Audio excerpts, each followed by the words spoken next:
현재 미국에서는 민주당 대선 후보 해리스 부통령과 공화당 대선 후보 트럼프 전 대통령의 첫 TV 토론회가 진행되고 있습니다.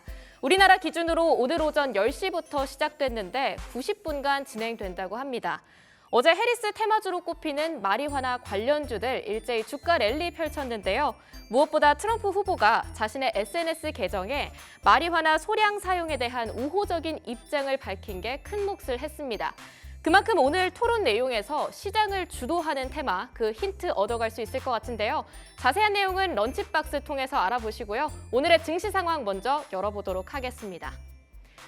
오늘 양시장 엇갈리고 있습니다. 코스닥 시장의 경우는 1% 강세 흐름 보여주면서 크게 빨간불 켰는데요. 다만 코스피가 여전히 떨어지고 있습니다. 6거래일 연속으로 하락세 보여주고 있는데 좀처럼 오르지 못하고 있는 모습입니다. 2,520포인트 지나가고 있고요. 코스닥은 어제 700선에서 약간 불안불안하게 종가 기록했는데 오늘 지수 다시 크게 오르면서 717포인트 지나가고 있습니다. 무엇보다 어제 양시장이 모두 파랗게 마감을 한 것은 외인과 기관 투자자들이 다 팔아치웠기 때문이 컸는데요. 오늘 수급 상황은 어떨지 함께 보도록 하겠습니다. 어제는 무엇보다도 동학개미들의 활약이 크게 내비쳐졌던 시장이었는데요. 오늘 코스피 매매 동향부터 살펴보면요. 개인 여전히 사들이고 있습니다. 4,024억 원 매수하고 있고요. 기관이 오늘은 다시 팔자세에서 사자세로 돌아선 모습입니다.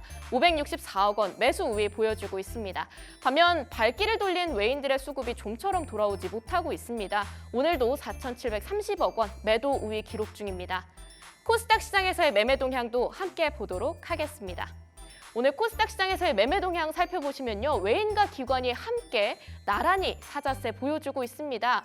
외인이 385억 원, 기관이 78억 원 각각 순매수하고 있고요. 반면 개인이 팔자세로 돌아선 모습입니다. 401억 원 매도 우위 보여주고 있습니다. 시가총액 상위 종목도 함께 열어볼까요? 먼저 코스피 시장 1위부터 5위까지 함께 보도록 하겠습니다. 오늘도 코스피 지수가 떨어져서 참 걱정을 했지만 열어보니까 여전히 삼성전자 파란불 켜면서 떨어지고 있습니다. 언제까지 떨어지나 싶었는데 오늘도 1% 낙폭 그려내면서 벌써 65,000원대까지 내려앉은 모습입니다. 좀처럼 힘을 받지 못하면서 6거래일 연속으로 하락세 그려가며 종가 기록했는데 오늘도 크게 떨어졌고요. 어제에도 외국인과 기관 투자자들이 가장 많이 매도한 종목으로 뽑히기도 했죠. 이런 식으로 계속해서 낙폭이 커지다 보니까 증권사에서는 3분기 실적에 대한 우려감도 내비치고 있는데 계속해서 좀 지켜봐야 될 것으로 보여지고 있습니다. SK하이닉스는 오늘 빨간불 켰습니다. 2,500원 뛰면서 아직 15만 원대긴 하지만 그래도 15만 8,100원의 시세가 나오고 있는데요. SK하이닉스 그래도 안심할 수 없습니다. 어제도 오전장에서는 빨간불이었지만 음전하면서 하락세로 종가 기록했는데요. 오늘은 빨간불 지켜내면서 마감할 수 있을지 끝까지 함께 보셔야겠습니다. LG에너지솔루션이 어제 급락했었습니다. 크게 올랐던 거를 단 하루 만에 다 반납했었는데요. 오늘 다시 빨간불 켜면서 엎치락 뒤치락하는 장세를 이어가고 있습니다. 12,500원 뛰었습니다. 39만 2천원 시세 나오면서 40만 원을 목전에 두고 있습니다. 어제 무엇보다 코스피 시가총액 상위 종목에서는 제 눈에 삼성바이오로직스가 가장 눈에 싹 들어왔었는데요. 어제 또 100만 원 터치에 성공했었죠. 오늘은 약간 조정에 들어갔지만 낙폭이 크게 잡히진 않고 있습니다. 8,000원 빠지면서 98만 8천원으로 내려왔는데요. 99만 원대에서 98만 원대로 내려오긴 했지만 오늘 또 다시 100만 원 터치 성공할 수 있을지 조금은 더 기대감을 가져볼 만할 것 같습니다. 현대차는 빠지고 있습니다. 3% 넘게 떨어지면서 22만 4천원, 23만 원을 지키지 못하고 있는 모습인데요. 이번에 또 기아와 함께 전용 전기차 플랫폼에 탑재된 동력 시스템이 3년 연속으로 워즈오토 최고 10대 엔진에 선정됐다는 소식까지 알려줬습니다. 사실 일각에서는 엔진 분야의 오스카상을 수상한 거다라고 표현하기도 했는데 이러한 호재를 주가는 잘 따라와주지 못하고 있는 모습입니다. 6위부터 10위 종목도 함께 열어보도록 하겠습니다. 삼성전자 우는 삼성전자와 함께 떨어지고 있고요. 셀트리온 오늘 소폭 내려앉습니다. 19만 4,600원의 시세가 나오고 있는 모습입니다. 어제 삼성바이오로직스와 함께 빨간불 켰는데 오늘은 같이 밀리고 있는 모습이네요. 기아도 2% 가까운 낙폭 보여주고 있습니다. 97,300원, 어느덧 또 10만 원 선 아래로 내려앉은 모습입니다. 오늘 포스코홀딩스가 12자리를 재탈환했죠. 신한지주가 밑으로 밀렸는데요. 그만큼 오늘 금융주 관련해서 낙폭이 크게 잡히고 있습니다. KB금융 어느덧 6% 넘게 빠졌습니다. 5,400원 빠지면서 7만 원대까지 내려앉은 모습입니다. 77,500원에 매매가 체결되고 있는 모습이고요. 오늘 2차전 지주가 오랜만에 또 다시 강세 흐름 탔는데 포스코홀딩스는 2% 가까운 급등 흐름 보이면서 6,500원 뛰었습니다. 33만 7,500원으로 12자리에 다시 올라온 모습입니다. 코스닥 시장에서의 시가총액 상위 종목도 함께 짚어보도록 하겠습니다. 우선 코스닥 대장주죠. 알테오젠 어제 30만 원 위에서 종가 기록했는데요. 외인과 기관의 매도 물량을 개인 투자자들이 모두 받아내면서 어찌 보면 보합에 머물렀었습니다. 하지만 오늘은 다시 크게 오르면서 9,000원 뛰었습니다. 31만 4,500원의 시세가 나오고 있습니다. 에코프로비엠이랑 에코프로 나란히 빨간불 켜주고 있죠. 오늘 2차 전지주 흐름 좋습니다. 15만 2,800원 지나가고 있어요. 에코프로비엠 어제 14만 원대로 내려와서 또 계속 빠지는 거 아닌가 걱정 많았는데 오늘 다시 반등 흐름 탔습니다. 에코프로와 함께 2,000원 뛴 에코프로와 함께 올라가는 모습이고요. HLB 오늘 소폭 올라갑니다. 크게 오름세를 그려주진 않고 있지만요. 그래도 빨간색 보여주면서 1위부터 5위까지 모두 다 강세 흐름 타고 있습니다. 86,300원 원의 시세가 나오고 있고요. 클래시스 여전히 5위 자리 지켜주고 있습니다. 56,000원의 매매가 나오고 있고요. 2% 강세 흐름 이어가면서 계속해서 상승 랠리를 펼쳐가고 있는 모습입니다. 6위부터 10위 종목도 함께 열어보도록 하겠습니다. 사실 제가 시황 들어오기 전까지는요. 6위 자리에 다른 친구가 있었는데요. 계속 이렇게 5위와 6위 자리가 엎치락 뒤치락 하고 있습니다. 바로 엔캠인데요. 17만 1,900원 시세 나오고 있습니다. 4% 가까운 급등 흐름 보여주면서 클래시스와 치열한 쟁탈전을 펼치고 있는 모습입니다. 휴젤이 따라붙고 있습니다. 2% 가까운 강세 흐름 보여주면서 25만 5,500원에 매매가 체결되고 있는 모습이고요. 어제 삼천당제약, 리가켄바이오, 셀트리온제약 모두 파란불로 종가 기록하면서 8위부터 10위 자리를 바이오 관련주로 채웠는데요. 오늘 여전히 그 위치가 그대로이긴 하지만 삼천당제약이 빨간불 켜주면서 3% 강세 흐름 보여주고 있습니다. 13만 4,300원의 시세가 나오고 있고요. 각각 소폭 하락하고 있습니다. 리가켄바이오 9위에서 8만 6,000원, 셀트리온 제약은 6만 6,600원에 매매가 체결되고 있는 모습이네요. 특징주 함께 짚어보도록 하겠습니다. 오늘 첫 번째 특징주 바로 LIG 넥스원입니다. 오늘 방위사업청이 공고한 정찰용 무인 수상정 체계 개발 사업에 최종 우선 협상자 대상자로 선정됐다는 소식 알렸는데요. 오래전부터 무인체계 기술력에 힘써가면서 연구에 힘썼다고 하는데 이번 기회를 토대로 무인수상정 수출 시장에 있어서 더욱 다변화된 품목 그리고 더욱 다양한 장비를 갖추게 될 거라는 기대감이 쏠리고 있습니다. 수주장고도 안정적인 상황에서 해외 시장 공략까지도 염두에 둔다고 한다면 매력적인 투자 종목이 될 수 있을 것 같은데요. 오늘 미국 대선 토론 이후로도 주가 추이를 잘 살펴보면 좋겠습니다. 현재 10% 강세 흐름 탔습니다. 20만 원 위에서 시세가 나오고 있는 모습입니다. 두 번째 특징주 열어보도록 하겠습니다. 오늘 두 번째 특징주는 바로 유한양행입니다. 최근 FDA 승인을 받고 긴 양봉 그려냈던 유한양행. 오늘 또 크게 점프하고 있습니다. 유한양행이 렉라자의 단계별 기술료로 6천만 달러, 약 804억 원 정도를 수령할 것으로 예상되면서 오늘 강세 탄력 받은 건데요.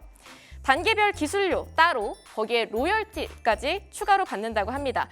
매출의 고성장에 대한 기대감 쏠리면서 오늘 주가 강한 탄력 받았습니다. 4% 가까운 급등 흐름 보여주고 있고요. 12만 6,300원의 시세에 나오고 있습니다. 오늘 시황 여기까지 살펴보고요. 본격적으로 런치박스 소식 열어보도록 하겠습니다. 오늘 런치 토크에서 이 얘기 안 할 수 없을 것 같은데요. 해리스 그리고 트럼프 후보의 첫 TV 토론이 있는 날인 만큼 오늘 주제로 뽑아봤습니다. 아무래도 오늘 국내 증시를 크게 주도할 만한 이슈가 될 거라 생각하는데요. 오늘 런치박스 시간대와 또 겹쳤습니다. 그래서 현장 분위기도 살펴볼 수 있으면 좋을 것 같은데요. 이번 토론에서 지켜봐야 할 관전 포인트 그리고 각 후보마다 주목해봐야 할 투자 종목들까지 함께 낱낱이 짚어보는 시간 가져보도록 하겠습니다. 저희와 함께 실시간으로 투자 포인트 짚어보시죠. 두 번째로 불만하는 리포트, 오늘도 세 가지 종목 소식들로 준비되어 있습니다. 애플과 파마 리서치, PSK 홀딩스 종목 이슈 다뤄볼 텐데요. 어제 국내 아이폰 수혜주들 주가 흐름을 보면 시장은 약간 아이폰 16 시리즈에 대해 실망감을 내비친 것 같습니다. 하지만 그럼에도 매출 전망에 대해서는 긍정적인 여론이 많은데요. 오늘 첫 번째 리포트에서 자세히 살펴보겠습니다. 또 주름 펴낸다고 하는 스킨 부스터 리쥬란으로 글로벌 진출에 대한 가능성이 거론되고 있는 파마 리서치 소식 두 번째 리포트에서 함께 확인해 보시고요.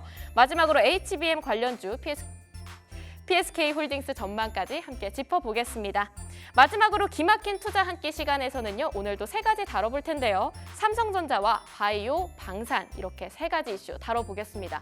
어느덧 삼성전자 주가가 65,000원대까지 떨어진 상황에서 앞으로의 투자 전망을 어떻게 봐야 할지 자세하게 다뤄보면 좋을 것 같고요. 오늘 특징주로 LIG 넥스원과 또 유한양행을 가져온 만큼 바이오와 방산 흐름에 대해서도 자세하게 짚어보면 좋을 것 같습니다. 그럼 본격적으로 런치박스 출발하겠습니다.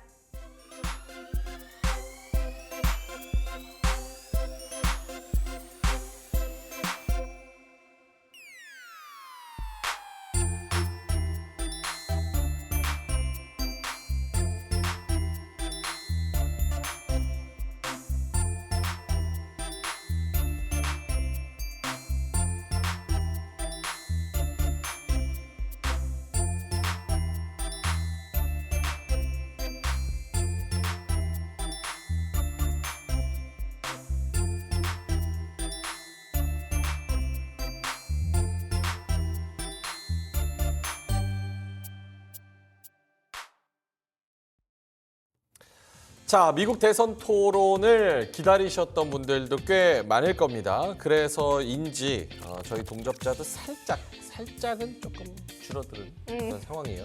대선 토론 보고 계신 분들도 많고 지금 한 31분 정도 지나갔는데 여기 ABC 뉴스에서 210만 명이 지금 보고 있는 그런 상황입니다. 다른 채널까지 다 합하면 한 400만 명 정도 보고 있는 것 같아요. 그래서 이 대선 토론에서 어떤 이야기들이 나오는지 그리고 분위기는 어떤지 그리고 우리 경제와 그리고 국가 입장에서는 지금 어떤 후보가 되는 게 어떤 영향이 있는지 한번 짚어볼 텐데요. 런치 토크, 그럼 오늘도 준비한 내용 활기차게 시작해보도록 하겠습니다.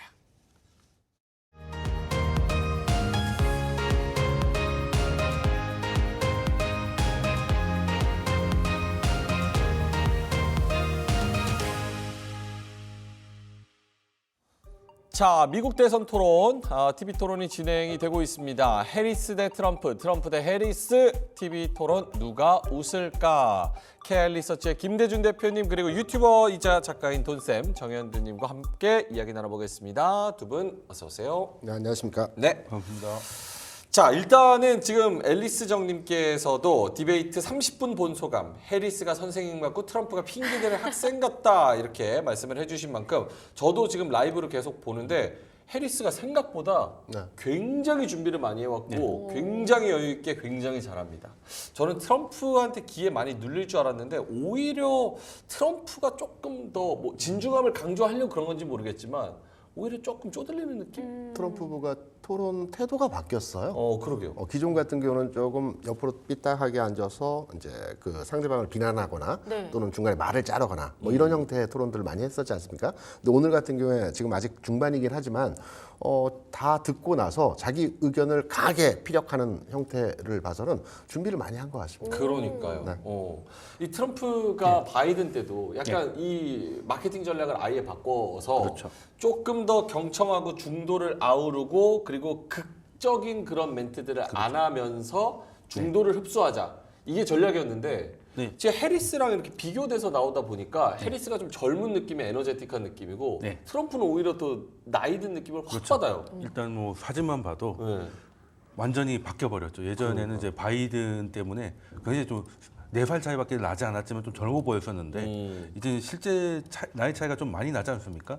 예, 그러다 보니까 이제 예전에는 무기였던 게 이제 자기한테 이제 칼을 좀 보이는 그런 모습이 있고 그리고 트럼프도 이제는 더 이상 그 제야 인사가 아니기 때문에 예전에 그 지난 대선 트럼프가 이겼을 때 대선처럼 네. 좀 그냥 사실 좀 매너가 없어 보일 정도로 이렇게 토론 태도가 이제 문제가 될 정도가 좀 있었기 때문에 사실 그때 바이든하고 토론할 때 그 부분을 보완했었는데 바이든이 또 그때 너무 좀 무너지는 바람에 트럼프가 생각보다 좀 승리를 했었던 걸로 보여요. 6월 27일 날 첫 번째 토론에서는 그랬던 것 같은데 이번은 지금까지만 놓고 보면 해리스 후보가 사실 그렇게 말 잘하는 후보는 아닙니다. 그러니까요. 예, 그리고 TV나 이런데 좀 적극적으로 나서서 발언하는 사람도 아니기 때문에 제가 볼 때 굉장히 이거 연습된 것 같아요. 한 5일 정도 모의로 했다고 하는데 그 자기 의견도 얘기하지만 트럼프에 대한 그 반대하는 사람들의 심정을 좀 자기한테 토양하는 듯한 예, 그런 좀 전략인 게 지금 저도 좀 휴대폰을 보고 있는데 예, 그런 느낌을 계속 받고 있습니다. 좀 생각했던 것보다는 조금 의외죠. 오히려 그렇죠. 네. 해리스가 말을 잘 못하기 때문에 네. 여기서 좀 기가 눌리지 않을까? 약간 이런 생각을 근데 했는데. 룰이 보니까 2분 이야기하고 2분 또 반박하고 또 1분 추가가 있기 때문에 트럼프가 예전처럼 그런 식으로 할 수는 있는 판은 아닌 것 같더라고요. 그래서 굉장히 준비되는 사람들이 자기가 얼마나 준비됐는지를 보여줄 수 있는 룰은 지금 현재 좀 만들어져 있는 느낌입니다. 그게 좀 본의 아니게 해리스한테 좀 도움이 되고 있지 않나 생각하고 있습니다. 이렇게 되면은 총 맞은 거 아무런 의미가 없게 됐어요. 이게 아니 총 맞아가지고 그때까지 좋았는데. 그렇죠. 그때 좀 너무 앞서가지고 그 공화당 그 후보 수락 연설 때 그렇게 길게 할 때 보면 이게 후보 수락 연설인지 대통령 취임 연설인지 구분이 안 될 정도로 여유를 가졌었는데 그게 역시 또 세상은 또 어떻게 될지 모르는 거다라는 게 다시 보이는 거고. 근데 이번에 TV 토론 중요하다라고 하니까 의외로 별로 안 중요해진 것 같아요. 그러니까 별로 변하는 게 없는 것 같아요. 이게 소문난 잔치에 먹을 게 없는 게 되지 않았나. 시연 하나는 실제로 해리스 트럼프 누가 됐으면 좋겠습니까? 저는 해리스가? 후보예요. 네. 그래요? 왜요? 너무 무서워요. 트럼프 후보는. 트럼프 너무 무섭다. 아 실제로 그래서 그 대선 토론을 보면은 많은 분들이 이거를 영문으로 직접 보는 거를 좀 꺼려하시는데 대선 토론 보면 거기는 이제 일반 대중들을 상대로 제네럴하게 이야기하는 데잖아요. 그래서 단어들도 엄청 쉽고 굉장히 반복적이어서 분위기 파악하는데 사실 맞아요, 원문 보는 게 훨씬 더 좋습니다. YTN에서는 지금 뭐 동시통역도 하고 있는데 네. 그런 분위기 파악하기가 되게 좀 어려운 것 같습니다. 김대중 대표님한테 요거 한번 여쭤볼게요. 결국은 뭐 이따가 이 디베이트가 끝나야 알겠지만 TV 토론 예상 쟁점 및 발언, 네. 해리스 대 트럼프, 경제, 이민, 사법 리스크, 외교 안보, 낙태 이렇게 저희 제작진이 또 CG를 준비를 해 줬는데 트럼프 쪽에서는 경제, 지금 대규모 감세 뭐 이런 이야기를 하고 해리스 이 경제 얘기를 아까 초반에 좀 하기는 했습니다. 근데 이제 해리스 쪽에서는 트럼프 경제 전략 아무것도 없고 그냥 부자 감세만 해주는 거다 뭐 이런 공격을 막 했었고 이민, 사법 리스크, 외교 안보, 낙태 뭐 등등등 있는데 어떤 게 김대중 대표님 보시기에 가장 좀 중점적이고 표 가르는데 굉장히 중요합니까? 저희 쪽 입장, 한국 주식 한국 투자자 입장에서 보면 네. 민주당과 공화당은 정확하게 그 방향이 다릅니다. 민주당 같은 경우에는 무역 정책에 있어서도 이제 자유무역주의를 주장하는 형태이고요.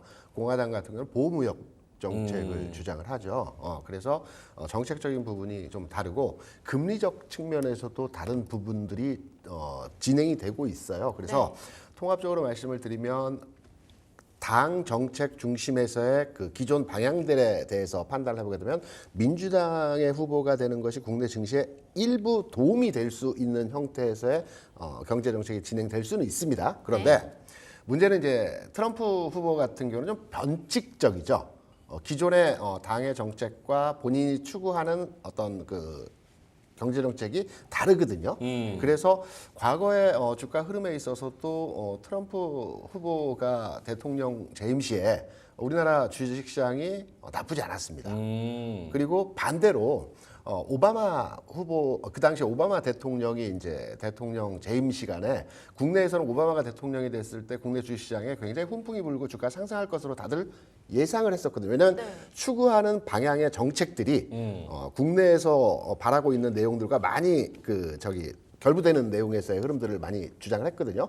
그런데 실제적으로 주식시장에서의 내용은 오바마 행정부 시절보다도 트럼프 행정부 시절에서의 국내 주식시장에서의 흐름들이 오히려 더 좋았다라는 측면을 볼 때는 저는 개인적으로 해리스 후보와 트럼프 후보 양자 간에 누가 되었느냐를 판단해 보게 된다면 저는 주식시장은 어차피 변동성을 선호하지 않습니까? 이런 맥락에서 본다면 전 트럼프 후보에 좀 더 점수를 주고 있습니다. 우리나라 입장으로는 주식하는 사람 입장으로는 트럼프 되는 게 조금 더 낫다. 네, 돌이켜 보면 트럼프 후보 때 그 미북 회담도 있었지 않습니까? 네. 그러다가 그때 성사하기 어려울 것 같아라고 했었는데 갑자기 회담을 하겠다라고 나서면서 회담도 성사됐고요. 물론 여러 가지 정책적 부분에서 우리가 다른 결을 보였던 내용들도 있었지만 주식시장 측면에서는 이런 변칙적인 변동성을 선호하는 측면에서 본다면 오히려 트럼프 후보가 긍정적일 수도 있다라는 측면으로 해석이 되죠. 돈쌤님은 어떠세요? 저 중에서 경제 이민, 사법 리스크, 외교 안보, 낙태 혹은 기타 다른 것 중에서 뭐가 중요한가요? 일단 주식시장을 말씀하셨으니까 주식시장을 얘기를 드리면 네. 일단 트럼프 같은 경우는 이제 임기 처음부터 했던 게 그 법인세를 38%에서 이제 많이 줄인 거잖아요. 이제 그런 것 때문에 당연히 주식에는 도움이 됐었고, 근데 또 단점도 있었습니다. 저희 같은 경우는 이제 무역 분쟁이 시작되면서 사실 상대국이었던 중국보다 우리나라 코스피가 더 힘들었던 게 또 사실이기 때문에 그 보통 2017년을 생각을 하면 특히 나스닥을 생각을 하면 이제 트럼프에 대한 기억이 좋을 수밖에 없을 텐데요. 근데 문제는 38%일 때하고 지금하고 추가로 감사할 수 있는 여력이 얼마나 있을까에 대해서 생각을 해보면 그건 좀 기대감을 좀 줄여야 되지 않을까 생각을 하고 있고, 그리고 미국 내에서 본다면 이제 크게 두 가지라고 보는 거죠. 일단 물가 문제, 경제라고 하지만 이제 사실상 물가죠. 네. 그리고 그 예전에 트럼프가 의외로 성공을 했을 때 민주당이 이제 조사를 한 거죠. 왜 이렇게 뒤집어졌나 했더니 이제 소위 말하는 히스패닉계들에게서 의외로 트럼프 지지층이 많이 나왔다는 거예요. 그 왜 그런가 했더니 이제 이민 정책에 대해서 굉장히 좀 다르지 않습니까? 네. 지금 해리스 같은 경우도 이제 넘어온 사람들 중에서 청소년 같은 경우는 이제 시민권을 줄 수 있는 기회까지 주자는 것이고, 트럼프는 극단적으로 얘기하면 취임하면 다음 날부터 쫓아내겠다 뭐 이런 것인데, 문제는 먼저 넘어온 히스패닉들이 앞으로 넘어올 히스패닉이 어떻게 보면 같은 일자리를 주고 경쟁을 해야 되니까 네. 이거에 대해서 의외로 트럼프의 손을 들어준 경우가 꽤 있어서. 참 사람 마음이 간사해요. 그렇죠, 그렇죠. 네. 화장실 들어가신 분하고 기다리신 분하고 마음이 다른 거죠. 예, 나만 아니면 돼. 예, 그렇죠.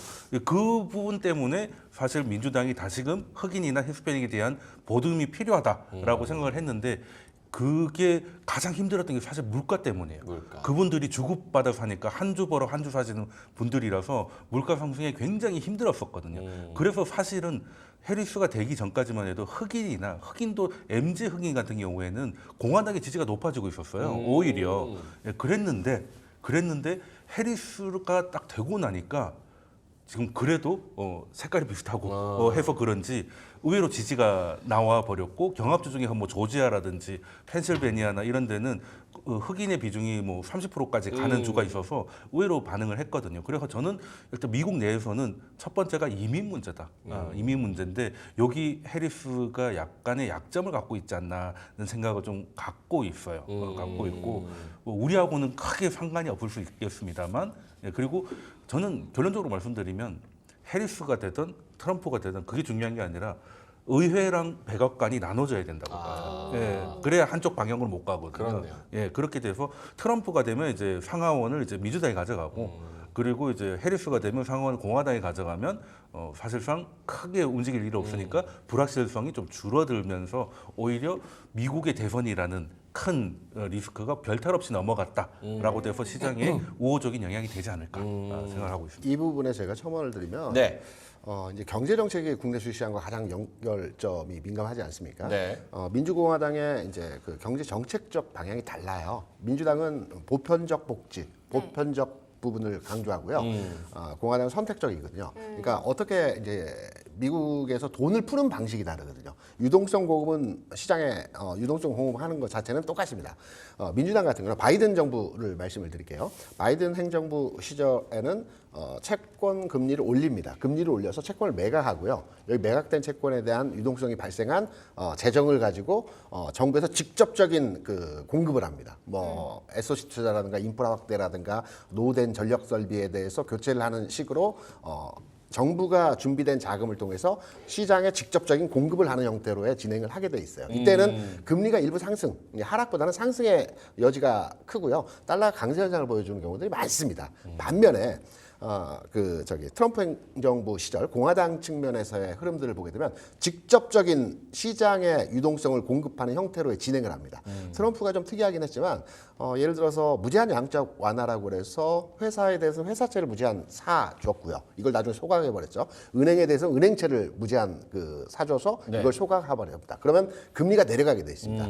이러한 형태가 두 당 간의 전혀 다른 부분에서의 내용이고요. 여기 이제 법인세 부분도 극명하게 다른 형태이죠. 그래서 제가 볼 때는 어떤 후보의 형태의 그 정책이 주시장에 긍정적일까라고 한다면 미국 시장에는 두 후보 정책적인 부분들이 다 긍정적이에요. 시장의 유동성을 공급하니까. 그런데 이제 미국 외 국내 시장이라든가 신흥국 시장에 대한 형태들을 보게 되면 정부에서 돈을 집행을 해서 직접 정부에서 집행하는 부분보다는 기업의 직접적으로 어떤 세제 혜택이라든가 기업에 직접적으로 회사채를 사주는 방법으로 진행이 될 때 이러한 형태가 이제 미국 외 국가에 대한 영향들을 좀 주는 형태로 진행이 되거든요. 네. 그래서 국내 시장에서는 공화당의 정책이 조금 결이 맞지 않나 이렇게 판단하는 부분이죠. 알겠습니다. 우리나라 입장에서 봤을 때는 공화당이 좀 더 유리하지만 아까 돈쌤님 말씀대로 의회, 상원하고 하원을 밸런스 있게 균형감 있게 가져가는 게 굉장히 중요하다. 그래도 지금 대표님께서 정책적 방식이 서로 다르다 두 후보가 이렇게 말씀을 해주셨는데 저희 제작진이 또 준비해준 자료가 있습니다. 그래요? 민주당과 공화당의 최근 대선 결과를 좀 정리해준 그런 내용의 자료가 있는데요. 보면 우리나라도 지역마다 조금 선호하는 당이 다른 것처럼 미국도 주마다 선호하는 당이 조금씩은 다른 것 같아요. 중도인 주도 있는 것 같고요. 이 표를 봤을 때 이번 토론 분위기랑 같이 엮어본다고 한다면 이 토론 이후로 누가 조금 더 여론을 가져갈 수 있을지가 궁금한데 도쌤 이런 표들 그리고 미국의 주가 어떤 데를 더 선호하는가를 봤을 때 토론 분위기랑 같이 엮어본다면 이 토론 이후에 누가 더 우세해질 수 있을까요? 사실 그 미국 대선은 우리 대선하고 다르죠. 일단은 룰 자체가 다르기 때문에 미국이 뭐 50개 준데 대선할 때는 7개 주면 보면 되는 그런 상황이 됐습니다. 이제 뭐 캘리포니아에서 나오는 그 트럼프 표 이런 것들은 거의 다 사표가 되는 그런 구조이기 때문에 7개 주에서 이제 결정이 나는 부분인데요. 문제는 이제 남부 쪽이 좀 있습니다. 조지아나 아니면 이런 쪽이 아무래도 흑인 비중이 좀 높아서 민주당이 지금 해리스가 선전하는 부분이 있는데 이 부분을 트럼프가 얼마나 어루만져 줄지가 좀 관건이고 그리고 가장 인구가 많은 게 선거인단 19명이 있는 펜실베니아일 텐데요. 거기가 흑인 비중도 꽤 높습니다만 중요한 거는 이제 에너지 관련해서 그 셰일 오일, 셰일 가스를 시추하는 곳이 많아요. 특히 이제 그냥 끌어올리는 게 아니라 파쇄술을 해가지고 끌어올리는 그런 기술이 있는데 그게 환경 오염이 된다라고 해서 진보 진영에서는 반대를 하고 있고 그리고 이제 그 보수 진영에서는 이게 에너지 가격을 지켜주기 때문에 우리 가야 된다 이런 부분인데 여기서 펜실베니아에 이 관련된 직장을 다니는 사람만 12만 명입니다. 네, 그래서 경합주에서 1, 2%로 왔다 갔다 하는 주에서 그 자기의 생사가 관련된 공약이 왔다 갔다 할 수 있기 때문에 여기서 해리스가 어디까지 양보를 할 것인가 이런 것 바이든은 살짝 양보를 했었거든요. 근데 이제 그걸 그대로 따라갈 것인지 그래서 펜실베니아를 가져가는 게 되느냐 그리고 뭐 조지아나 이런 데서 16명 되는 곳이 두 군데 있는데 거기를 어디를 가져가느냐 그리고 이제 미시건이 어떻게 되느냐 뭐 이런 것만 보면 사실 미국 대선은 경합주를 가져가면 그냥 무조건 대통령 되는 거예요. 예. 그러니까 미국 대선이 되게 좀 이상하게 됐어요. 어떻게 보면 국민들의 뜻을 반영하기보다는 특정 주에 몇 명이 골라가게 되는 그런 구조가 돼버렸던 거죠. 예. 근데 그걸 지금 와서 바꿀 수도 없으니까. 근데 저는 TV 토론에서는 그냥 판을 바꾸기보다는 6월 27일 날 1차보다는 이번에는 그냥 이렇게 그냥 계속 가고 별 변화 없이 가고 TV 토론은 더 이상 안 하는 걸로 갈 것 같아요. 그래요? 왜냐하면 트럼프가 일단 눈높이가 높아졌는데 여기서는 예전같이 못 가져갈 것이고 그리고 해리스는 준비를 이번에도 5일 동안 일정 다 빼고 한 거잖아요. 근데 점점 가까워지는데 이렇게 또 할 수 없단 말이죠. 그리고 솔직히 TV 토론 보고 지지자 바꾸는 사람 거의 없습니다. 그래요? 네, 거의 없습니다. 그냥 상대 후보가 얼마나 못하느냐 보고 욕하기 바쁘지 거의 바꾸지 않습니다. 우리도 마찬가지였지 않습니까? 사실 우리 지지 후보는 정해져 있는데 상대 후보를 얼마나 시원하게 이기느냐 뭐 이런 것들을 보는 거지 사실 팀을 거의 바꾸지 않더라고요. 그래요? 예. 근데 이제 바이든 같은 경우는 민주당 지지자조차도 건강에 대해서는 이제 방어가 힘들 정도로 됐으니까 그런 거지. 그 이번은 그래서 저는 뭐 크게 변할 거 없겠다라고 생각을 하고 있습니다. 요거 라이브 다시 한번 보여주시면 트럼프가 약간 좀 졸려 보여요. 네. 약간 지금 이거 나이 못 속이는 저녁에 하고 있는 거잖아요. 그쵸, 지금 그쵸. 저녁 9시에 하고 있는 거라서 굉장히 졸려 보이거나 화나 보이거나. 그 예전에 바이든 그때 네. 저기 저녁에 TV 토론 할 예, 그 때도 약간 하늘 보고 있고 예, 그런 멍 느낌. 때리고 있고 이래가지고 네.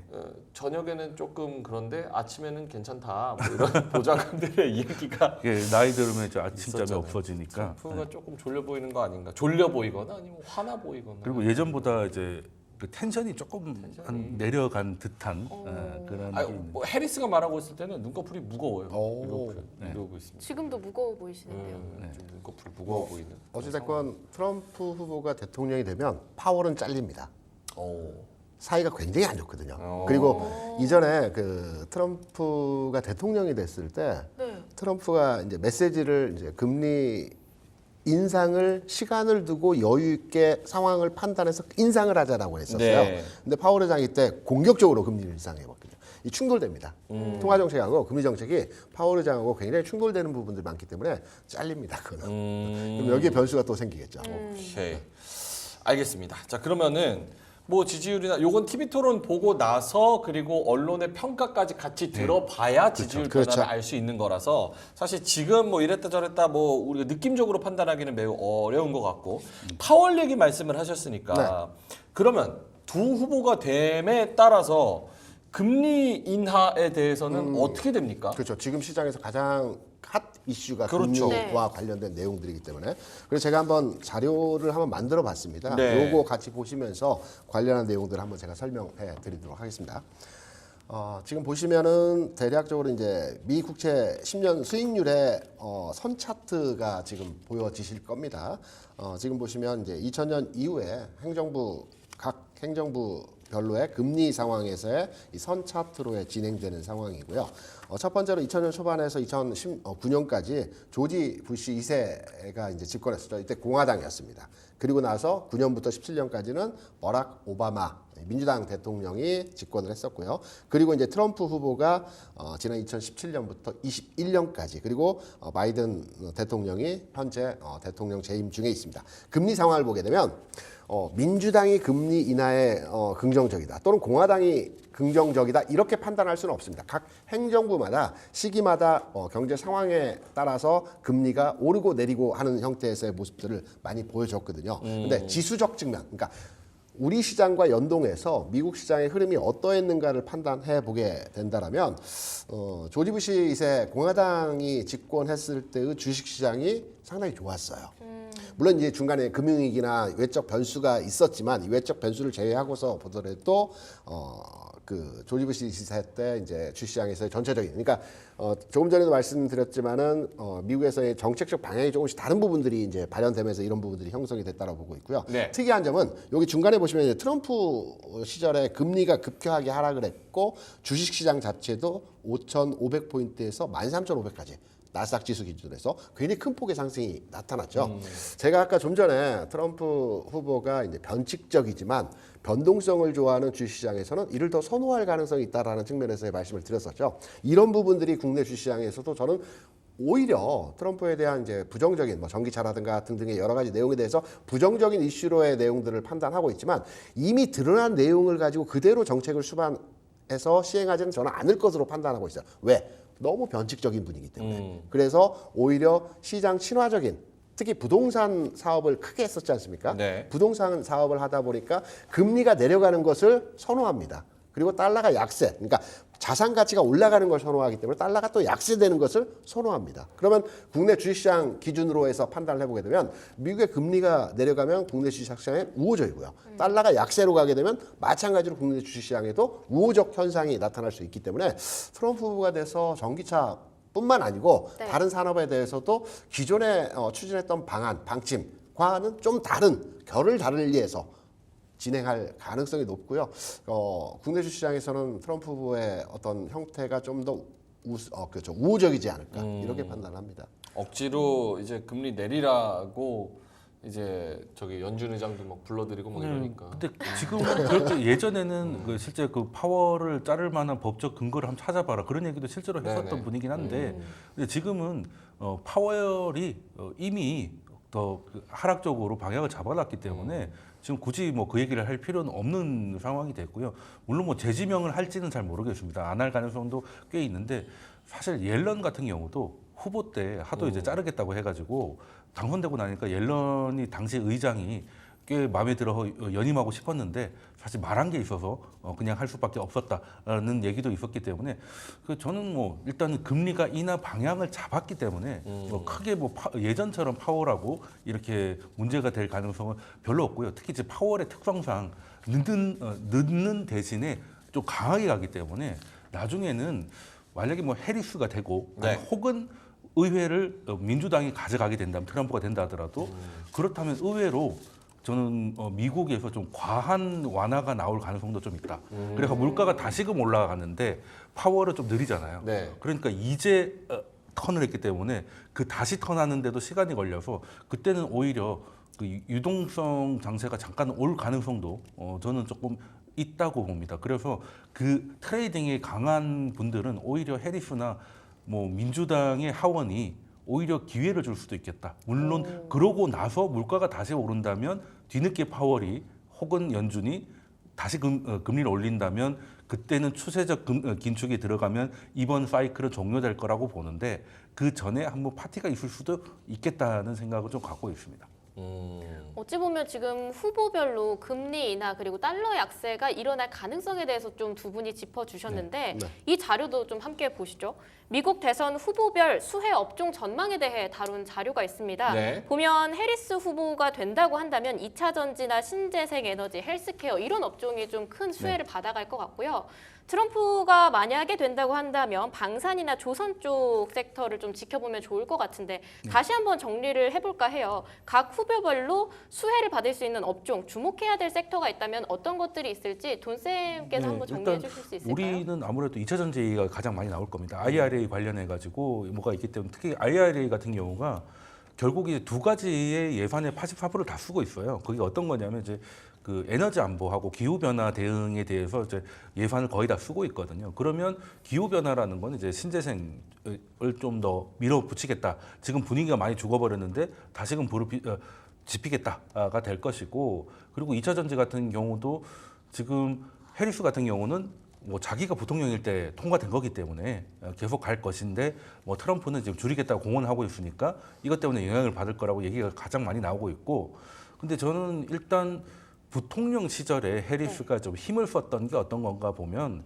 일단 기후나 이런 거에는 엄청나게 관심이 있고 헬스케어 쪽에도 관심이 좀 많은데 문제는 이 헬스케어에 관심이 많다는 게 헬스케어에 과연 도움이 되는 건지는 잘 모르겠습니다. 왜냐하면 미국은 이제 우리나라 건보 시스템은 아니지 않습니까?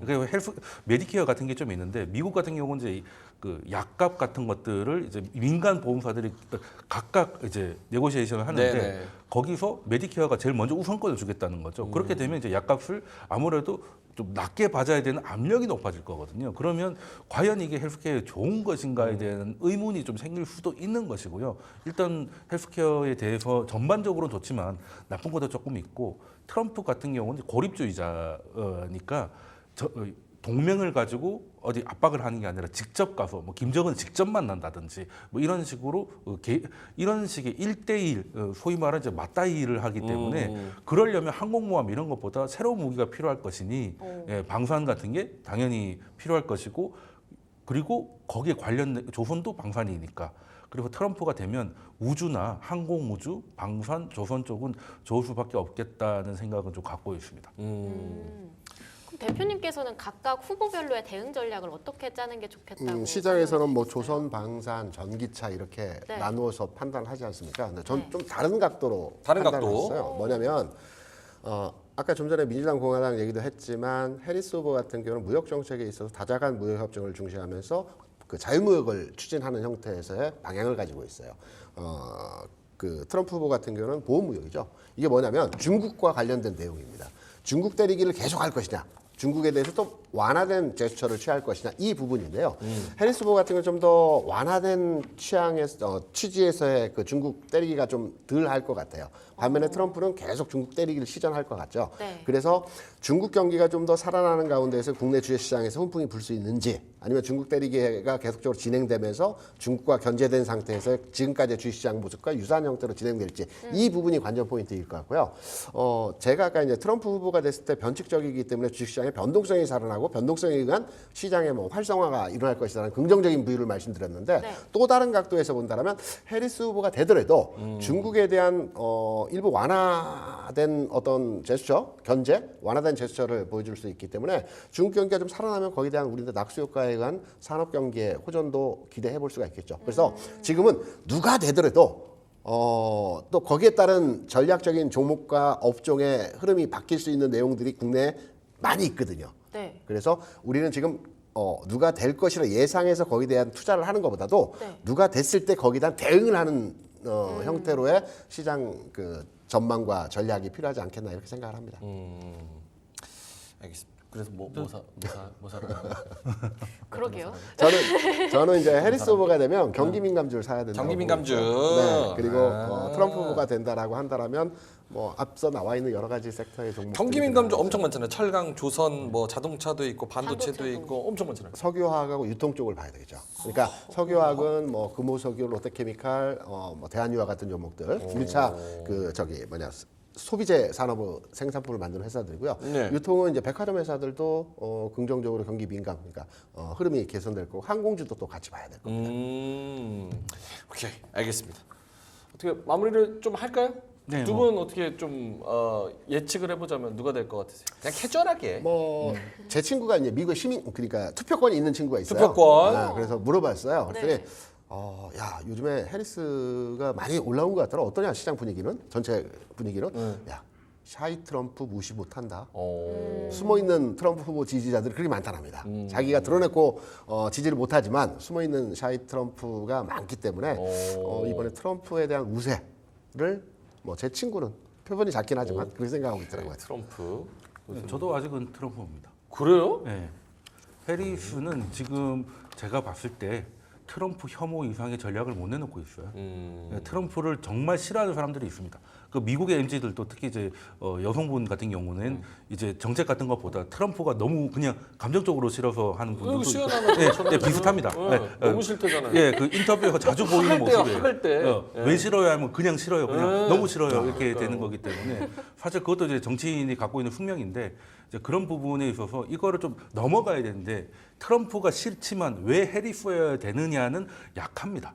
약하고 흑인과 이제 뭐 인도계 이런 게 있지만 사실 그분이 흑인의 삶을 산 것도 아니고 인도계 이민계의 삶을 산 것도 아니에요. 그냥 미국 엘리트의 삶을 살았는데 피부색만 약간 그런 것뿐이거든요. 그래서 뭔가 보여줘야 됩니다. 앞으로 56일 안에 보여주지 않으면 지금 컨벤션이 피크를 찍고 조금 내려오고 있는데 이거 다시 이번에 반전해서 뒤집어서 나오는 게 아니라면 네.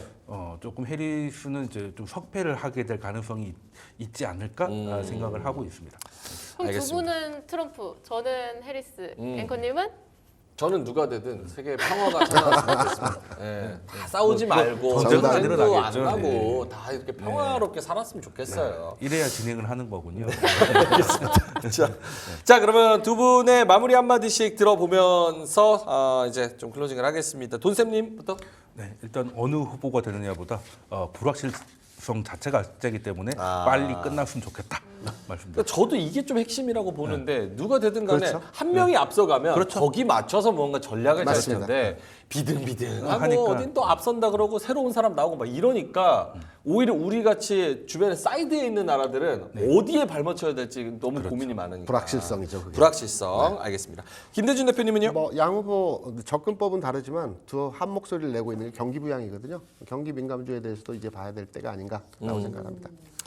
알겠습니다. 자, 그러면 대선 토론 앞으로도 어떻게 되는지 저희가 계속 업데이트 해드리도록 하겠고요. 누가 되든지 우리나라 같이 좀 미국이랑 같이 좀 경제도 잘 살고 좀 평화도 왔으면 좋겠습니다. 자, 그러면 두 분과는 여기서 인사드리도록 하겠습니다. 돈쌤 정현두님 그리고 김대준 대표님이었습니다. 고맙습니다.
대한상공회의소에 따르면 최근 10년간 국내 소매 시장 규모가 30%를 넘게 성장한 가운데 온라인 쇼핑과 TV 홈쇼핑 등의 성장 속도가 대형마트의 10배 수준을 기록한 것으로 조사됐습니다. 한종희 삼성전자 부회장은 지난 3일 자사주 1만 주를 평균 7만 3,900원에 장내 매수했지만 전날 삼성전자 주가가 하락하면서 7,700만 원가량의 평가 손실을 봤습니다. 국제 철광석 가격이 중국의 수요 부진과 글로벌 성장 둔화 우려로 인해 2022년 이후 처음으로 톤당 90달러 밑으로 떨어졌습니다. 최근 국내 증시가 힘을 받지 못하는 가운데 상장 폐지 위기에 놓인 ETF가 올해 8월 5일 블랙 먼데이 사태 직전에 비해 35%가량 증가했습니다. 지난주 폭락했던 비트코인 가격이 미국 증시 3대 지수 상승 영향 등으로 오름세를 보이면서 5만 7천 달러대를 회복했습니다. 카멀라 해리스 민주당 대선 후보와 도널드 트럼프 공화당 대선 후보 간 첫 TV 토론회가 11일 오전에 열리는 가운데 증시의 영향은 제한적일 것이란 전망이 나왔습니다. 국제유가가 급락한 가운데 가장 큰 원인으로 중국의 경기 둔화가 뽑힌 가운데 국내 경기에 부담으로 작용할 수 있다는 전망이 나왔습니다. 두산 로보틱스가 제출한 세 번째 정정 보고서에 따르면 오는 25일로 예정돼 있던 두산그룹 지배구조 재편 관련한 임시 주주총회 일정은 모두 연기됐습니다.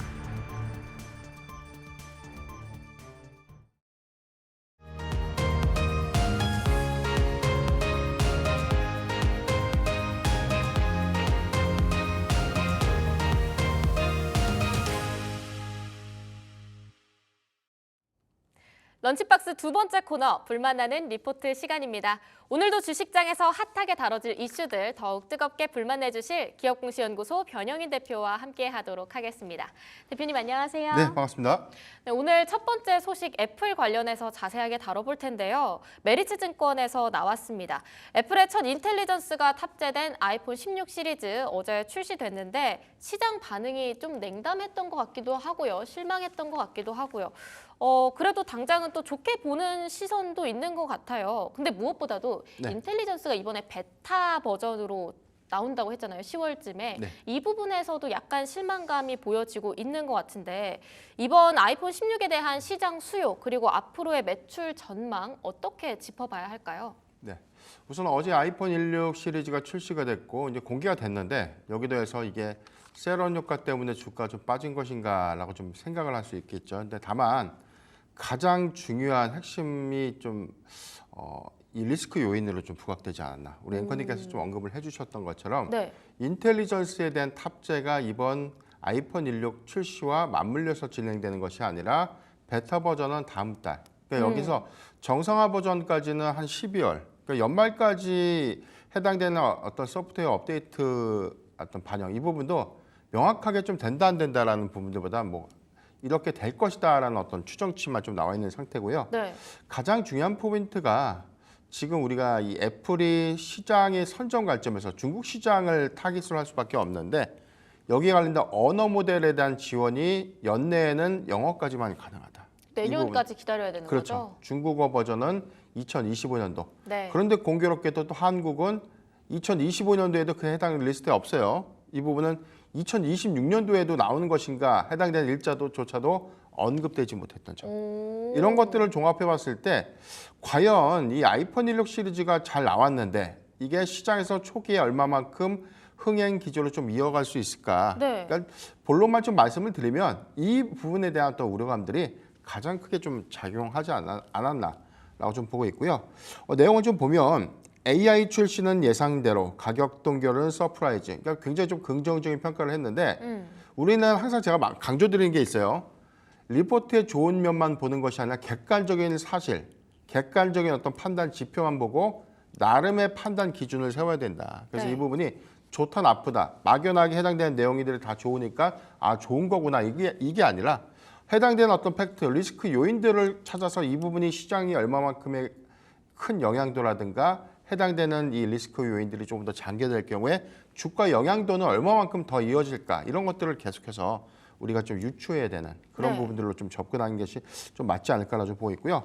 우리가 좀 예상했던 대로 카메라 관련된 스펙은 상승이 됐습니다. 16% 부분에 대해서는 폴디드 줌 탑재 그리고 카메라 컨트롤 버튼을 추가했다. 네. 그러니까 이미 우리가 지난 이 애플의 기술자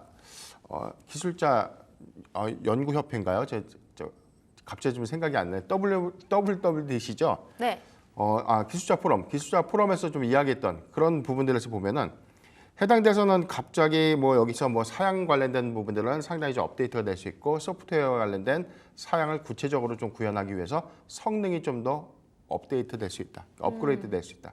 해당되는 내용들을 이미 좀 알고 있었던 사항들이었는데 가장 중요한 부분들이 여기 중간에 있습니다. 올해 6월 WWDC에서 발표와 큰 차이는 없었는데 다만 영어를 제외한 중국어, 프랑스어, 일본어, 스페인어 등의 다른 언어로의 지원은 내년부터 시작이 된다는 점. 이런 부분에 대한 차이점이 있기 때문에 일단 뭐 북미 시장을 좀 공략하다는 관점에서는 이게 단기 뭐 또는 초기 흥행을 좀 이어갈 수 있는데 글로벌 공략 이 부분이 과연 연말 안에 정말 많은 흥행 기조를 좀 가져올까? 그러니까 저는 이 부분에 대해서는 약간의 좀 회의적인 어떤 시각으로 좀 변했다라 좀 말씀드리겠고요. 가격을 동결했다는 이슈는 굉장히 좀 긍정적이지 않나라 좀 보세요. 원래 시장 전망치들이 가격에 대한 스펙업에 따른 어떤 가격 부담 요인들도 작용될 수 있다라고 좀 언급을 했는데 여기서는 전작보다 늘어난 빌드업 물량의 재고를 소화하고 있고 글로벌 세트 수요 부진에 대한 심화 영향이 크다고 판단돼서 가격을 좀 동결했고 국내 밸류체인 관점에서는 사전 예약의 판매 우적 가능성이 높다 이렇게 좀 언급을 했는데 글쎄요 이제 이 부분은 13일부터 열리는 이제 사전 예약의 어떤 초기 흥행이 네. 가장 중요한 포인트가 되지 않나라 보고 있고 공교롭게도 지금 노이즈 이슈로 좀 부각됐던 화웨이가 같은 날 출시하는 트리폴드 폰이죠. 3단 폴더블 폰의 경우에는 사전 구매 예약자가 240만 명. 그러니까 중국 안에서 네. 그게 내구성이 있을까? 배터리 관련된 어떤 성능 부분들이 좀 더 지속될 수 있을까? 가격은 상당히 좀 고가였는데 이게 초기에 흥행을 좀 할 수 있을까? 그러니까 중국 안에서에 대한 전체 인구를 좀 감안했을 때 240만 명은 뭐 그렇게 큰 수치는 좀 아니라고 볼 수 있겠지만 다만 좀 우려스러운 부분들은 교체 수요 내지는 대기 수요라고 우리가 강조했던 그 부분이 인텔리전스에 대한 탑재가 늦어지고 해당의 언어 지원이 뭐 내년이나 내후년으로 좀 미뤄진다면 그 틈새 공략을 할 수 있죠. 그렇죠. 잠재적인 이 고객이 이게 사실 뭐 AI 버전에서 모국어 지원이 안 되는데 이걸 과연 지금 바꾸는 것이 좀 맞을까라는 어떤 고민은 있을 수 있다. 저는 그렇게 보고 있습니다. 그러면 아까 말씀 주셨던 게 국내 밸류체인 주가는 13일 사전 예약 네. 때까지 지켜봐야 된다라고 말씀을 해주셨는데 그럼 뭐 BH라든지 어제 LG 이노텍도 그렇고 많이 떨어졌단 말이죠. 13일까지 계속 홀딩 해놓고 지켜보는 게 좋을까요? 일단은 악재는 저는 뭐 주가에 다 반영이 됐다고 봐요. 지금 주가의 경우에는 2분기 실적 기조를 우리가 대입했을 때 현재 주가 상태는 굉장히 좀 많은 낙폭 과대 구간이다라고 저는 판단되고 있고 다만 우리가 좀 기대할 수 있는 하반기 실적 상승의 요인들이 아이폰 16의 출시와 맞물리면서 오히려 실적이 확장될 수 있는 그런 기대 요인들이 일시적으로 인텔리전스에 대한 탑재 지원 그리고 여기 더해서는 뭐 언어 지원에 관련된 어떤 지원 이런 부분들이 잠재적인 어떤 물량이 예상했던 것만큼 좀 나가줄까? 그러니까 이 부분에 대해서 약간의 회의적인 어떤 부분들이 있지만 그런데 이런 부분들은 우리가 지난 1분기 때 삼성전자가 갤럭시 S24 초기 출시 때까지만 하더라도 네. 과연 AI 폰이 지금 구체적으로 이렇게 실생활에 좀 도움이 될까? 이런 의문들이 좀 많았는데 막상 출시를 하고 난 이후에 판매량들이 굉장히 좀 급증했던 부분들. 이 부분이 2분기까지 그 기조가 좀 이어져 갔던 그런 흐름들을 좀 주목을 해야 될 거고요. 애플은 오히려 하반기 적극적인 어떤 공략 안에서는 뭐 삼성의 갤럭시 S24를 뭐 반값으로 할인하겠다. 네. 그런 뭐 할인 정책에 관련된 이슈가 좀 나오고 있고 화웨이의 신제품 출시에 관련된 기저 효과 이런 것들을 좀 종합적으로 감안해 보면 이제는 흥행 기조 여부를 좀 증명할 때가 아닌가. 이 여부가 사실 뭐 실적의 연동 관점에서 굉장히 좀 중요한 포인트다라고 보이고 저는 다만 이제 중장기 관점 내년 가을 정도 된다면 아이폰 16 시리즈가 우리가 아이폰 1호가 작년에 출시됐을 때 굉장히 부진했는데 네. 올해 2분기 또 굉장히 좀 많이 팔렸죠.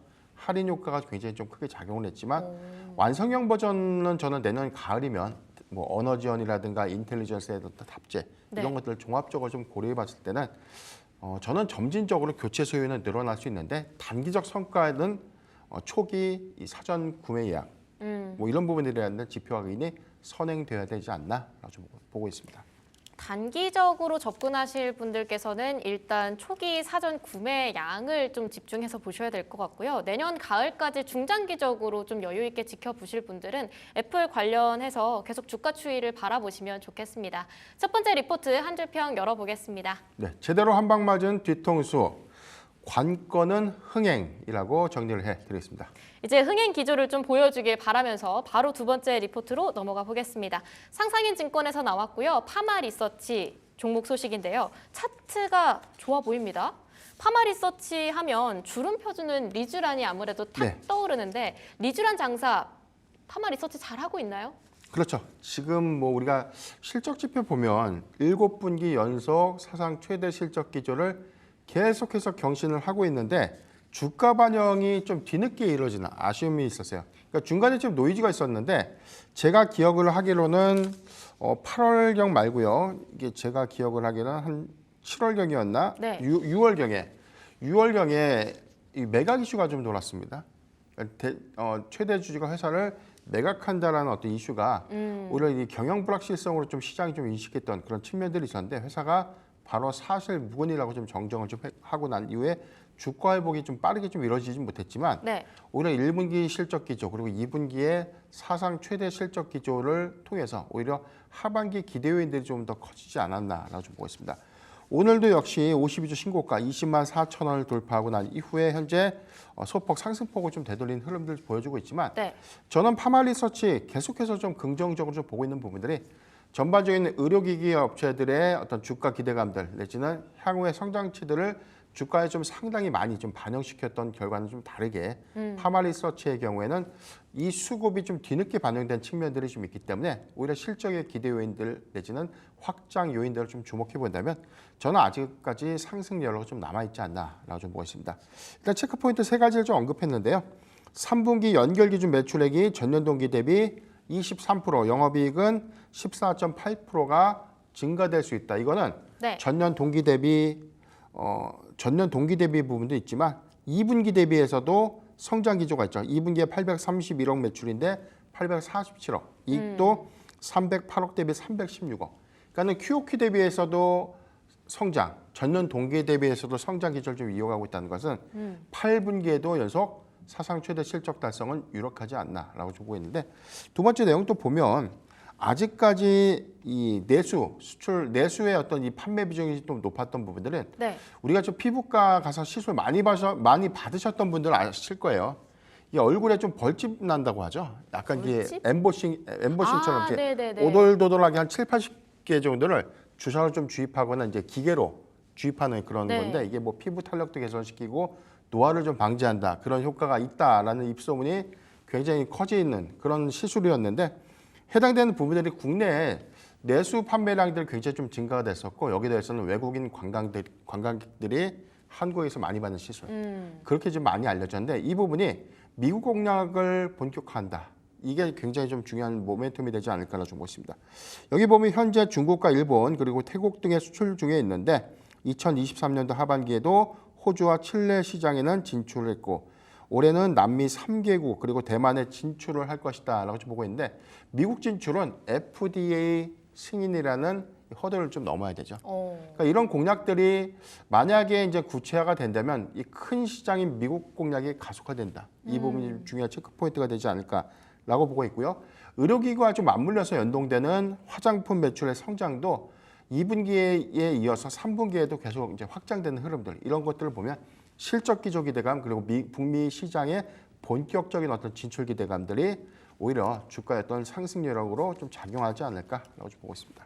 세 가지 체크 포인트를 정리를 해주셨는데 저도 되게 공감을 했던 게 네. 저는 가끔 아직은 리쥬란 받을 정도의 나이는 아니라서 리쥬란은 받아보지 못했지만 다른 시술 받으러 피부과 같은 데 가면 네. 진짜 외국인들이 많이 보여요. 맞습니다. 그래서 리포트에서 얘기한 것처럼 내수 성장에도 외국에서 관광 온 외국인들이 여기에서 막 받고 가니까 내수 성장에 기여했을 가능성이 크다. 네. 그만큼 FDA 승인에 대해서도 좀 집중을 해보면 좋을 것 같은데 이런 식으로 해외 쪽으로 수요가 많다고 하고 만약에 FDA 승인까지 거쳐서 해외 진출에 성공한다라고 한다면 이 성장 동력을 어느 정도까지 예상해 볼 수 있을까요? 여기 언급이 된 내용들이 있어요. 뭐 우리가 필러라든가 뭐 보톡스 같은 경우는 사실 뭐 한국이 강점을 갖고 있는 기술은 맞지만 사실 원조는 미국이죠. 그러니까 미국에서에 대한 시장 파이가 크고 미국 자체에서에 대한 의약품 경쟁력도 굉장히 좀 강하기 때문에 네. 종합적인 요인들을 고려해 봤을 때는 뭐 필러라든가 톡신 제제 같은 경우에는 그 확장성은 좀 있지만 우리가 오리지널이다라고 좀 평가하기 좀 미비하다라고 좀 보고 있고 두 번째 장에 좀 언급을 한 것 같은데요. 내용을 좀 보면은 두 번째 라인에 파마리서치의 이 리주널 스킨 부스터의 경우에는 네. 사실상 상업화를 선도한 오리지널이다 이렇게 좀 언급을 했는데 사실 뭐 저는 앰플이 좀 주입되고 있는 이런 기술 이게 좀 의료기기라고 해서 굉장히 많잖아요. 장비가 있고 레이저 장비, 고주파 장비, 뭐 저주파 장비 이런 장비들이 있고 앰플이라든가 저주파 장비를 이용해서 고대역대의 열을 방출시켜서 약물을 주입하는 기술이라든가 다양한 약물 전달에 관련된 의료기기 체계는 좀 다르기 때문에 단순 우위가 누가 좋다 나쁘다를 좀 저는 표하기는 좀 어렵다고 봐요. 다만 우리가 뭐 필러나 보톡스의 경우에는 많이 상용화 그리고 보편화됐던 시술 방법이라고 우리가 좀 평가를 해보고 있고 리쥬란의 경우에는 스킨 부스터라는 이 상품이 약간의 어떤 결이 좀 다른 그래서 시장의 관점에서는 오히려 그 효능이라든가 성능이 조금 더 입증이 된다면 입소문에 의한 우리 시장 선점들은 좀 더 가파르게 이루어질 수 있지 않을까라고 좀 보고 있는데 종합적인 어떤 평가들은 여성분들이 더 잘 아실 거라고 좀 네. 봅니다. 왜냐하면 뭐 이게 올해 실적으로 좀 증명됐던 측면들을 좀 봤을 때는 하반기 그리고 해외 시장들이 좀 더 공략을 가속할 때 연동된 실적 베이스들은 좀 더 커지지 않을까. 저는 그래서 파마리서치의 경우에는 계속해서 주가가 좀 우상향하는 구간에 좀 매수하는 것보다는 쉬어갈 때 큰 폭의 조정기가 있을 때 지난 글로벌 패닉셀 장세가 좀 연출됐던 8월 뭐 한 5일에 같은 그런 주가의 어떤 낙폭 부분들이라면 저는 과감하게 좀 매수해도 좋지 않을까 그렇게 좀 말씀드리겠습니다. 말씀 주신 것처럼 아무래도 미용 시장에서 입소문 진짜 무시 못합니다. 지금 들어가기보다는 낙폭이 좀 보여질 때 그때부터 분할 매수에 적극적으로 들어가 보는 걸 추천해 주셨습니다. 두 번째 리포트 한 줄 평 열어볼까요? 네, 이제는 해외 시장을 위한 부스터라고 정리를 해드리겠습니다. 마지막 소식으로 바로 넘어가 보겠습니다. 신영증권에서 나온 PSK 홀딩스 종목 소식 준비되어 있는데요. PSK 홀딩스 사실 삼성전자하고 SK 하이닉스의 HBM 관련한 고객사로 이렇게 두 개를 잡고 있는 걸로 알고 있는데 오늘 SK 하이닉스 조금 강세 흐름 나타나지만 삼성전자가 너무 주가 추이가 안 좋잖아요, 최근에. 네. 그럴 때 PSK 홀딩스가 어떤 수혜를 받아갈 수 있을지 단기적으로도 또 올라갈 수 있을지 이런 것들이 저는 굉장히 의구심이 들었는데 좀 단기적으로 전망 좋게 봐도 되나요? 우선은 지금 반도체 정확하게는 뭐 종목만 좀 볼 것이 아니라 반도체 섹터가 이제 과연 언제쯤 수급을 좀 되돌릴 수 있을까? 그쵸. 내지는 수급이 어느 정도 낙폭을 좀 낙폭을 축소시키고 추세를 전환시킬 수 있을까라는 어떤 시장의 어떤 관심도가 굉장히 높고 이 부분이 굉장히 스트레스로 좀 작용하실 거예요. 네. 이 부분은 정확하게는 뭐 삼성전자의 경우에 지금 3분기 실적에 관련된 추정치가 하향되면서 목표 주가가 하향하게 된 그런 부분들이 전반적인 어떤 투자 심리의 역제 요인으로 좀 작용을 했고 전일 미국 증시의 경우에는 뭐 기술주가 일부 반등을 했음에도 불구하고 오늘 사실 뭐 주도주 뭐 개별 종목 역시도 큰 폭의 상승보다는 오히려 하락 내지는 뭐 보합권에서 약세 흐름들을 좀 보이고 있다는 차이점들이 좀 있는데 네. 이런 내용들 좀 저는 뭐 종합해 봤을 때 사실 이런 의구심이 있거든요. 리포트 내용들을 월별로 계속해서 좀 정리해서 TP에 대한 어떤 조정폭들에 관련된 내용들을 다 확인해 보면 네. 불과 목표 주가를 상향했던 가장 최근 게 8월 중순입니다. 그런데 갑자기 한 2, 3주 만에 한 달 후에 리포트가 TP가 하향되고 해당되는 어떤 이 불확실성들이 갑자기 좀 제기가 되는 그런 맞아요. 것들이 사실 저는 어떤 평가 지표를 보고 하느냐. 그러니까 이런 것들은 2분기 실적을 보고 3분기에 대한 예측 사항들을 충분히 반영시킬 수 있지 않았나라고 보고 있는데 해당되는 어떤 이 목표 주가를 좀 하향했던 부분들은 전반적인 어떤 지수 하락 요인도 있었지만 지금 단순하게는 뭐 이 디램의 어떤 출고가 소폭 좀 지연될 수 있는 부분들 해당돼서는 뭐 스마트폰의 뭐 단기 재고가 좀 더 증가될 수 있는 요인들 이런 것들이 뭐 디램의 어떤 재고 영향으로 작용할 수 있다라는 어떤 우려감으로 목표 주가가 좀 하향한 것인데 네. 전반적인 어떤 사항들은 미국의 FOMC에서에 대한 방향성 내지는 이 금리 인하의 시그널이 금리 인하의 기조가 좀 본격화되는 어떤 흐름이라면 저는 분명 주도주가 그 수급을 다시금 완화시키면서 오히려 점진적으로 상승할 수 있는 포인트에 좀 주목을 해봐야 된다는 말씀드리겠고요. PSK 홀딩스의 경우에는 오늘도 1.2% 하락한 39,100원. 지난 고가가 6월 19일 85,300원 대비 주가 낙폭이 굉장히 큽니다. 거의 뭐 50% 이상 하락을 좀 한 셈이기 때문에 네. 걱정이 좀 큰데 그렇다고 실적이 훼손된 것인가? 그런 거 없거든요. OPM 제가 항상 강조드렸던 영업이익률이 40% 넘으면 굉장히 장사를 잘하는 그런 알짜배기 기업인데 이 회사의 경우에는 제가 기억하기에는 2분기 OPM이 한 45%대. 하반기 기조를 좀 가더라도 저는 40% 이상의 OPM은 계속해서 좀 유지할 수 있다고 좀 볼 수 있기 때문에 실적 기조에 관련된 불확실성은 없어요. 다만 전반적인 어떤 반도체 섹터에 대한 투심 그리고 여기 관련돼서는 수급이 크게 완화시켜지지 못하는 불확실성들이 오히려 주가의 상승을 좀 계속해서 억제시키는 요인으로 오히려 조정작용을 하는 게 가장 크지 않았나라고 좀 보겠고요. 내용을 보면 HBM 사업은 순항 중에 있다라고 좀 언급을 하고 있는데 네. HBM4 공정부터는 TSV 홀이 2배 이상 증가한다는 점에 주목해볼 필요가 있다라고 좀 언급을 했고요. 홀 개수가 좀 늘어난다는 것은 디스컴 장비의 스루풋은 좀 낮아질 수 있다. 그렇다면 장비가 여기서 들어가는 게 아니라 공정을 준비하는 내년도 상반기에 이 디스컴 장비의 어떤 공급량이 증가될 수 있는 부분. 여기는 장비에 관련된 공급량들은 기대 요인으로 남아있다라고 좀 언급을 했고요. 아직 삼성전자가 HBM3 모델에 관련된 퀄 테스트 승인을 좀 못 받았지만 네. 하반기 양산을 한다는 전제라면 저는 리플로 장비가 아마 단기간 좀 공급량을 좀 늘릴 수 있는 어떤 이런 부분들 이게 계속해서 우리가 좀 관점으로 봐야 되는 포인트이기 때문에 삼성전자가 퀄 테스트에 대한 통과는 PSK 홀딩스의 단기 수급을 완화시키면서 반등할 수 있는 계기로 작용하지 않을까 그렇게 좀 판단해 보겠습니다. 실적으로 봤을 때 일단 장사 잘하는 알짜배기 기업이다 이렇게 말씀 주셨고 내년도 상반기까지 좀 지켜봐야 될 것 같은데 무엇보다도 반도체 업황 흐름 전체에 대한 그런 추이를 지켜봐야 될 것 같습니다. 마지막 리포트 한 줄 평 들어보겠습니다. 네, 실적도 전망도 다 좋은데 목표 주가는 왜 내리나요? 라고 정리를 해드리겠습니다. 진짜 토론창 보면은 많은 분들이 울고 계시더라고요. 계속 떨어진다고. 참 안타까운데 조만간 좀 좋은 일이 있기를 바라보면서 마지막 리포트도 마무리를 해보도록 하겠습니다. 오늘 불만나는 리포트 준비된 소식 여기까지입니다. 애플하고 파마리서치, PSK 홀딩스 세 가지 종목 이슈 다뤄봤고요. 기업공시연구소 변영인 대표와 함께했습니다. 고맙습니다.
자, 오전장 한번 체크해 보겠습니다. 코스피가 0.2% 정도 마이너스. 근데 마이너스의 폭보다는 개장했을 때는 상승 종목이 압도적으로 좀 더 많았었는데 지금은 상승 하락 종목이 반으로 더 떨어지는 종목들이 많아졌습니다. 0.21% 마이너스 2,518포인트고요. 코스닥은 1.2% 정도 오르면서 상승세를 그대로 좀 지켜주고 있는 그런 상황입니다.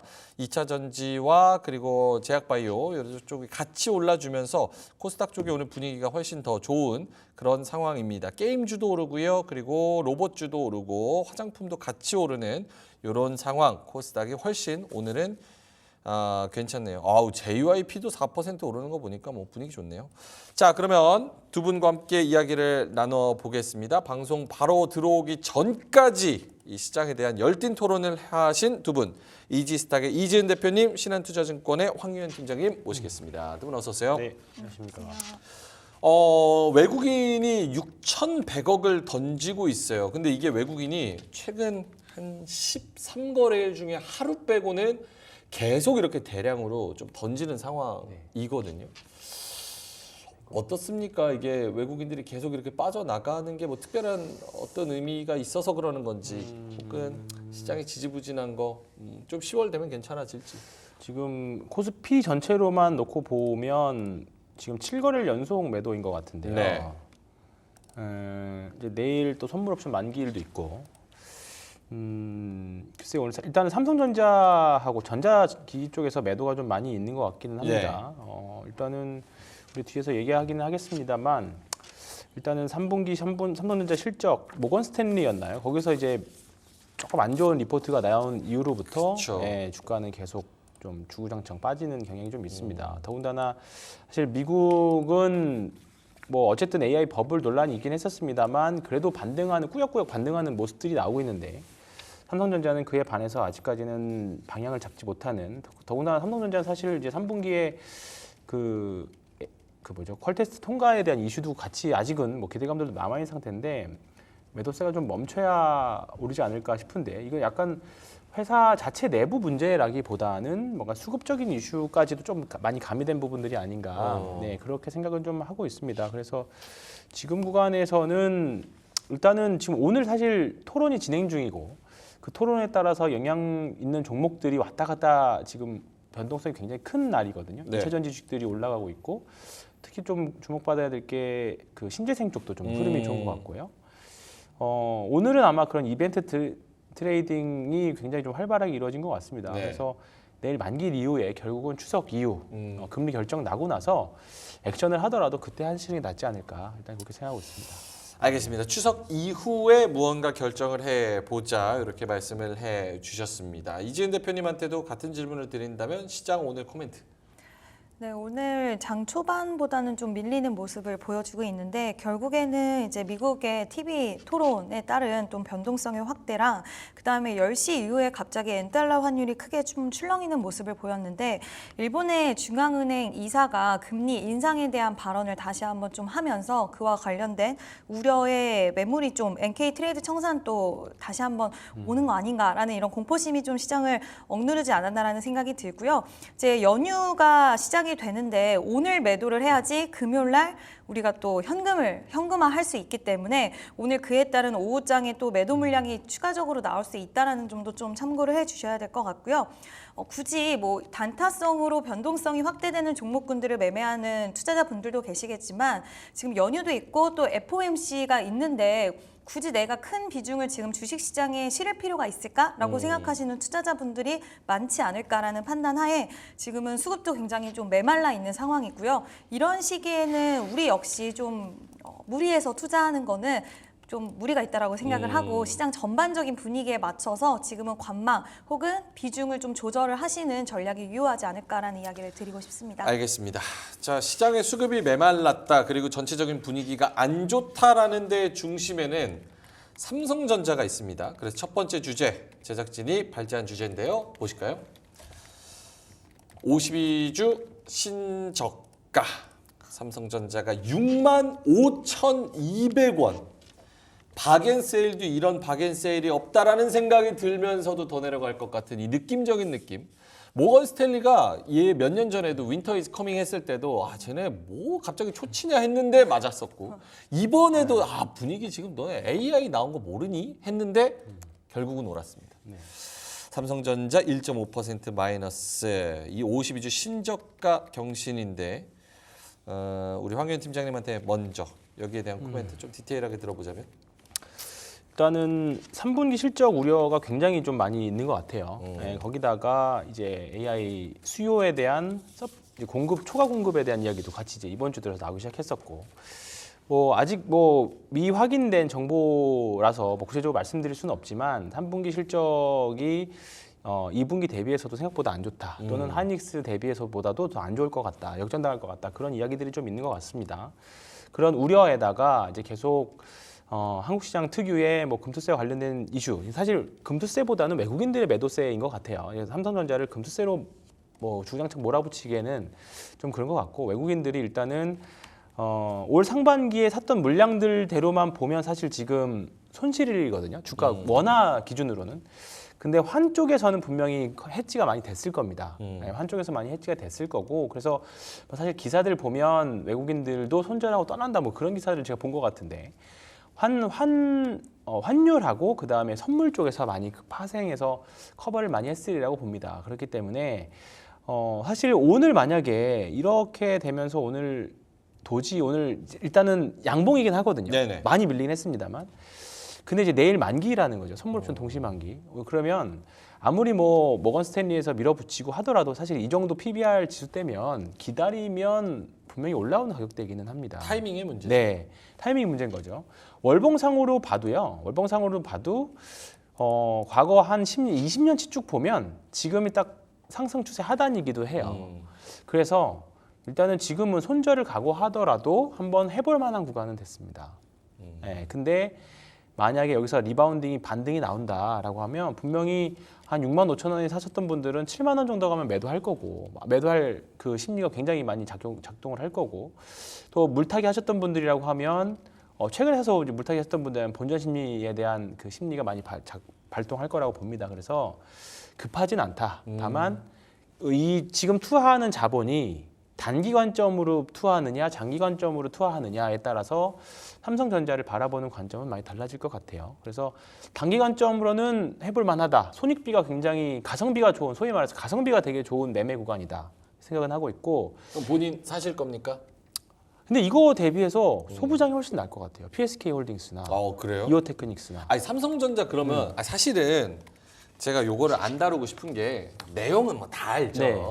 언제 오르는 데가 중요한 그렇죠. 건데 네. 언제 올라요? 그 궁금해서 이거 보실 거 아니에요. 네.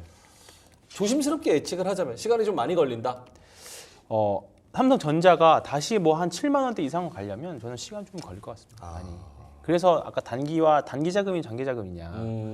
그리고 단기 자금이면 오히려 PSK 홀딩스나 뭐 이오테크닉스나 이쪽 다른 소부장 밸류체인들, 지금 밸류체인 소부장들은 사실 이렇게 급하게 오히려 덜 하락하고 이제는 좀 바닥을 잡아가는 흐름들이 나오고 있거든요. 네.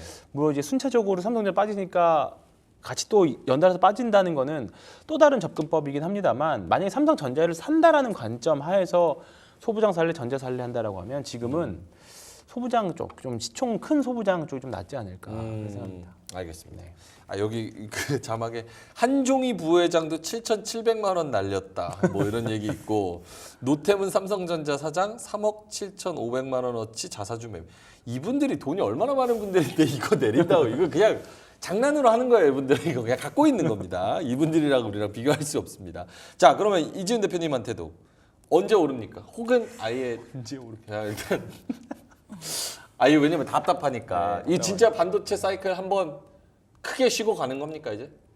어느 정도의 쉼표는 좀 나올 수 있다라고 보는데, 이번 이제 3분기 가이던스에 대해서는 워낙 좀 안 좋은 추정치가 많이 나오고 있는 상황이라서, 근데 그 부분에 있어서는 좀 결과치를 봐야 된다라고 생각을 하고 있는데, 이제 3분기 때 실적 이제 컨콜에서 혹시라도 HBM3E에 대한 좀 더 명확한 이야기가 나와야 되지 않을까라고 생각을 하는데, 그 부분에 있어서 이야기가 나온다라고 한다면 좀 트리거로 작용할 수 있지 않을까라고 보고 있고요. 그러니까 이번에 반도체 수출 데이터가 또 잘 나오기는 했어요. 근데 나왔는데도 불구하고 반도체 종목들이 올라가지 못하는 모습들을 보면 이제는 이런 수출 데이터로 인해서 움직임이 나오는 시기는 좀 지났다라고 볼 수도 있을 것 같다라는 생각이 들었는데 여러 가지 요인들이 투심을 좀 더 얼어붙게 만듭니다. 일단 목표가에 대한 줄 하향, 그리고 외국인 기관의 매도세, 수출 데이터가 잘 나왔는데도 불구하고 매수세가 들어오고 있지 않다라는 점, 이런 부분들이 또 신규 매수세에 대한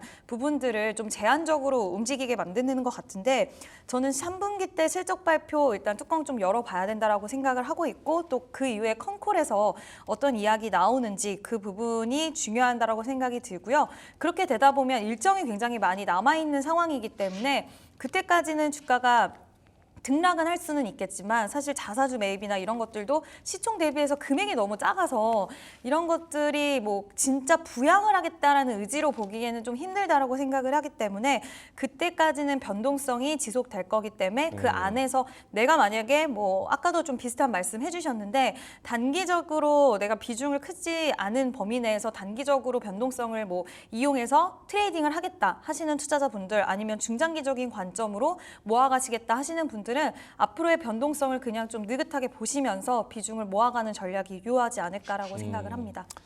알겠습니다. 삼성전자 많은 분들이 또 들고 계시고 52주 신저가를 찍고 있어서 한번 저희가 다뤄봤는데 어쨌든 시간적인 여유가 좀 필요하다는 거는 많은 분들의 공감대를 사는 것 같습니다. 자, 삼성전자 이야기해봤고요. 그러면 오르는 종목, 기회 잡을 종목들로 가보겠습니다. 두 번째 주제 황유현 팀장님 발제인데요. 보여주시죠.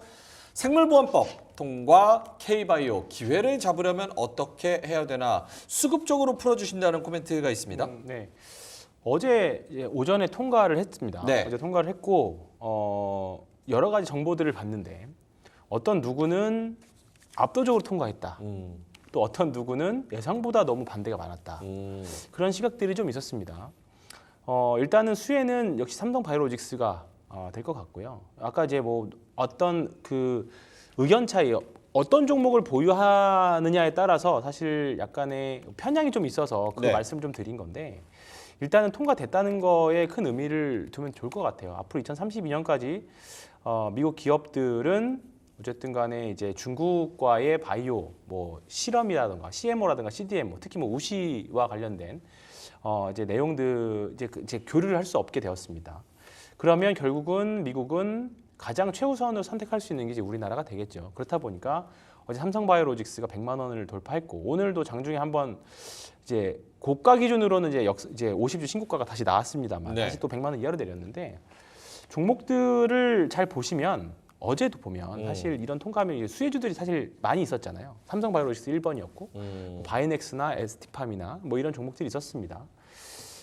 그런데 제가 수급적으로 풀어드린다는 말이 어떤 말씀이냐면 예전에는 당연히 이런 이슈가 있었으면 바이넥스가 훨씬 더 급등을 했었어야 사실 네. 정상이에요. 네, 조그만 게 이게 사실 테마주의 양상도 좀 있고 그다음에 바이넥스 같은 경우에는 뭐 지금 미국 FAA 이제 실사도 진행 중이기 때문에 나쁜 이슈보다는 긍정적인 이슈가 더 많거든요. 통과도 됐고 그러면 사실 윗꼬리를 달고 내려오더라도 미국 나라도 장중의 변동성은 사실 바이넥스가 좀 더 좋았어야 될 정상인데 어제 보면 단단하게 올라가는 건 결국 삼성바이오로직스나 ST팜 같이 큰 종목들이었습니다. 그러니까 시장의 지금 수급 현황을 정확히 말해주는 것 같아요. 네. 큰 종목으로 하셔야 됩니다. 네, 어떤 섹터든지 간에 지금 일단은 시가총액 상위주들 위주로 하시는 게 훨씬 낫습니다. 왜냐하면 일단 금투세 영향이 여전히 작은 종목들 시가총액 1조 이하 종목에는 여전히 영향을 미치는 것 같고요. 네. 투자자들이 어차피 한다면 나중에 엑시트하기 편한 거래량도 많고 시총 큰 회사들로 집중을 한다는 거죠. 그렇다 보니까 최근에 종목들 보면 소형주나 소외주들은 계속 약간 소외되는 느낌이고 같은 섹터 안에 있더라도 네. 오늘도 보면 2차 전지 주식들이 올라가는데 대형 2차 전지 주식들이 에코프로나 에코프로 BM보다 훨씬 더 큰 변동성들을 보여주고 있잖아요. 그러니까 이런 흐름이 사실 연말에 그 금투세가 해결되기 전까지는 중대형주, 최소 중형주 이상에서의 수급 플레이가 될 확률이 매우 높다. 그런 관점으로 제가 수급으로 풀어드린다는 게 그런 관점이었고요. 뭐 더 크게 본다라고 하면 바이넥스나 ST팜, 그다음에 삼성바이오로직스는 생물보안법에 일단은 일차적인 수혜주가 될 수 있을 거라고 봅니다. CMO, CDMO 오늘은 알테오젠도 이쪽 관련 사업을 하기 때문에 뭐 셀 크게 본다면 셀트리온까지도 또 볼 수 네. 있고 그러면 바이오 쪽은 일단은 이게 단순하게 뭐뭐 약을 만들어서 얼마 팔릴 거래가 아니라 어떻게 보면 직접적인 수혜가 될 수도 있는 가능성 조금 더 디테일하게는 좀 봐야 되겠습니다. 어떤 기업들이 얼만큼의 직접적인 수혜가 될 수 있는지 숫자로 확인을 해야겠습니다만 지금보다는 한 단계 업그레이드는 될 수 있는 구간이기 때문에 바이오 주식들 특히 이쪽은 신약 개발하고 좀 다른 얘기잖아요. 이쪽은 그렇기 때문에 긍정적으로 보시면 좋을 것 같습니다. 그러니까 큰 종목의 제약바이오 쪽으로 베팅을 좀 네, 해보자. 맞습니다. 알겠습니다. 이진 대표님도 K바이오 어떻게 기회라고 볼 수 있을지. 네, 긍정적으로 보고 있는데요. 일단 CDMO 관련돼서는 좀 생각을 해봐야 되는 부분이 또 하나 있다라고 보는 거는 네. 지금 인도 CDMO 기업들이 가성비를 앞세워서 지금 미국의 제네릭 약은 40% 정도를 보유를 하고 있고 미국의 지금 FDA 승인한 해외 공장을 가장 많이 보유하고 있는 것도 인도 기업이라서 이 부분에 있어서도 앞서서 말씀하신 것처럼 앞으로 지금은 기대감적인 측면이 중요도가 높아지고 있지만 향후 이게 숫자로 찍히는지에 대한 부분들이 또 중요도가 높아지는 시기가 올 거라서 그때는 우리가 무조건 꼭 이 시장에 대해서 너무 기대를 해서 계속 고를 하기보다는 그때는 좀 어느 정도 내가 수익을 챙기는 부분이 있다라고 한다면 그때는 좀 수익도 실현하고 이런 시기가 분명히 찾아올 거라고 보고 있고요.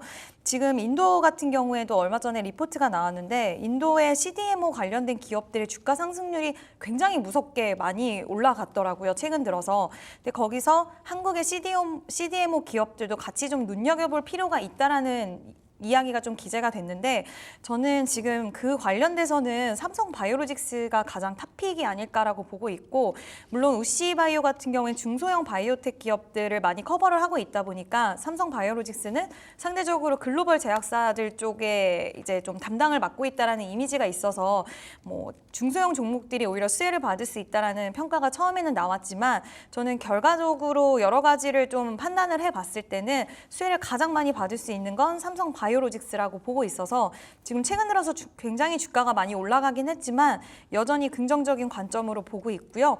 뭐 최근 비만 치료제 관련돼서도 이제 위고비가 또 10월 달에 한국에 상륙을 한다라는 이야기 그리고 여러 가지 제약 바이오 쪽에서는 지금 뭐 미국 대선 관련돼서도 바이오 쪽은 수혜를 받을 수 있다. 그리고 금리 인하도 이번 9월 FOMC 때 진행이 된다라고 봤을 때는 하반기 때 가장 우호적인 이야기들이 많이 나올 수 있는 쪽은 바이오라고 생각을 하고 있고 근데 그 안에서 아까 황현 팀장님이 말씀하신 것처럼 예상치 못한 유증이라든지 이런 거 하는 기업들이 또 유독 많은 게 바이오인 만큼 네. 실적이 좀 잘 나오는 대기업의 위주로의 흐름을 지켜보시는 것도 저도 어떻게 보면 좀 안전한 투자처가 될 수 있지 않을까라는 생각을 합니다.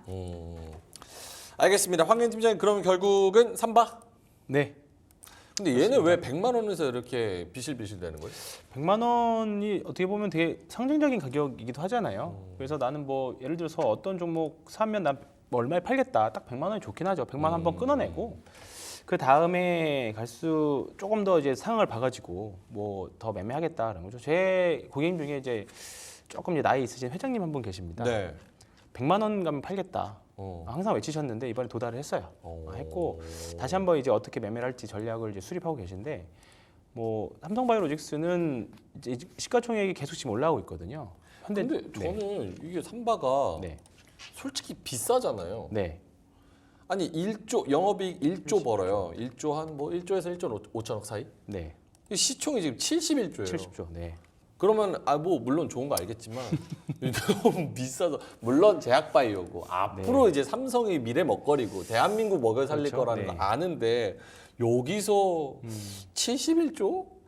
PER 70배? 요거는 좀 약간 손이 안 나가는? 약간 그런 것도 100만 원에서 팔 만한 그런 수요를 계속 만드는 거 아닐까? 약간 근데 이런 생각. 앞으로 향후 이제 사실 다른 바이오 회사들하고 이제 이런 CDMO 회사하고는 조금 이제 좀 다르게 봐야 되는 게 현금 창출 능력이 다른 바이오보다는 확실히 낮습니다.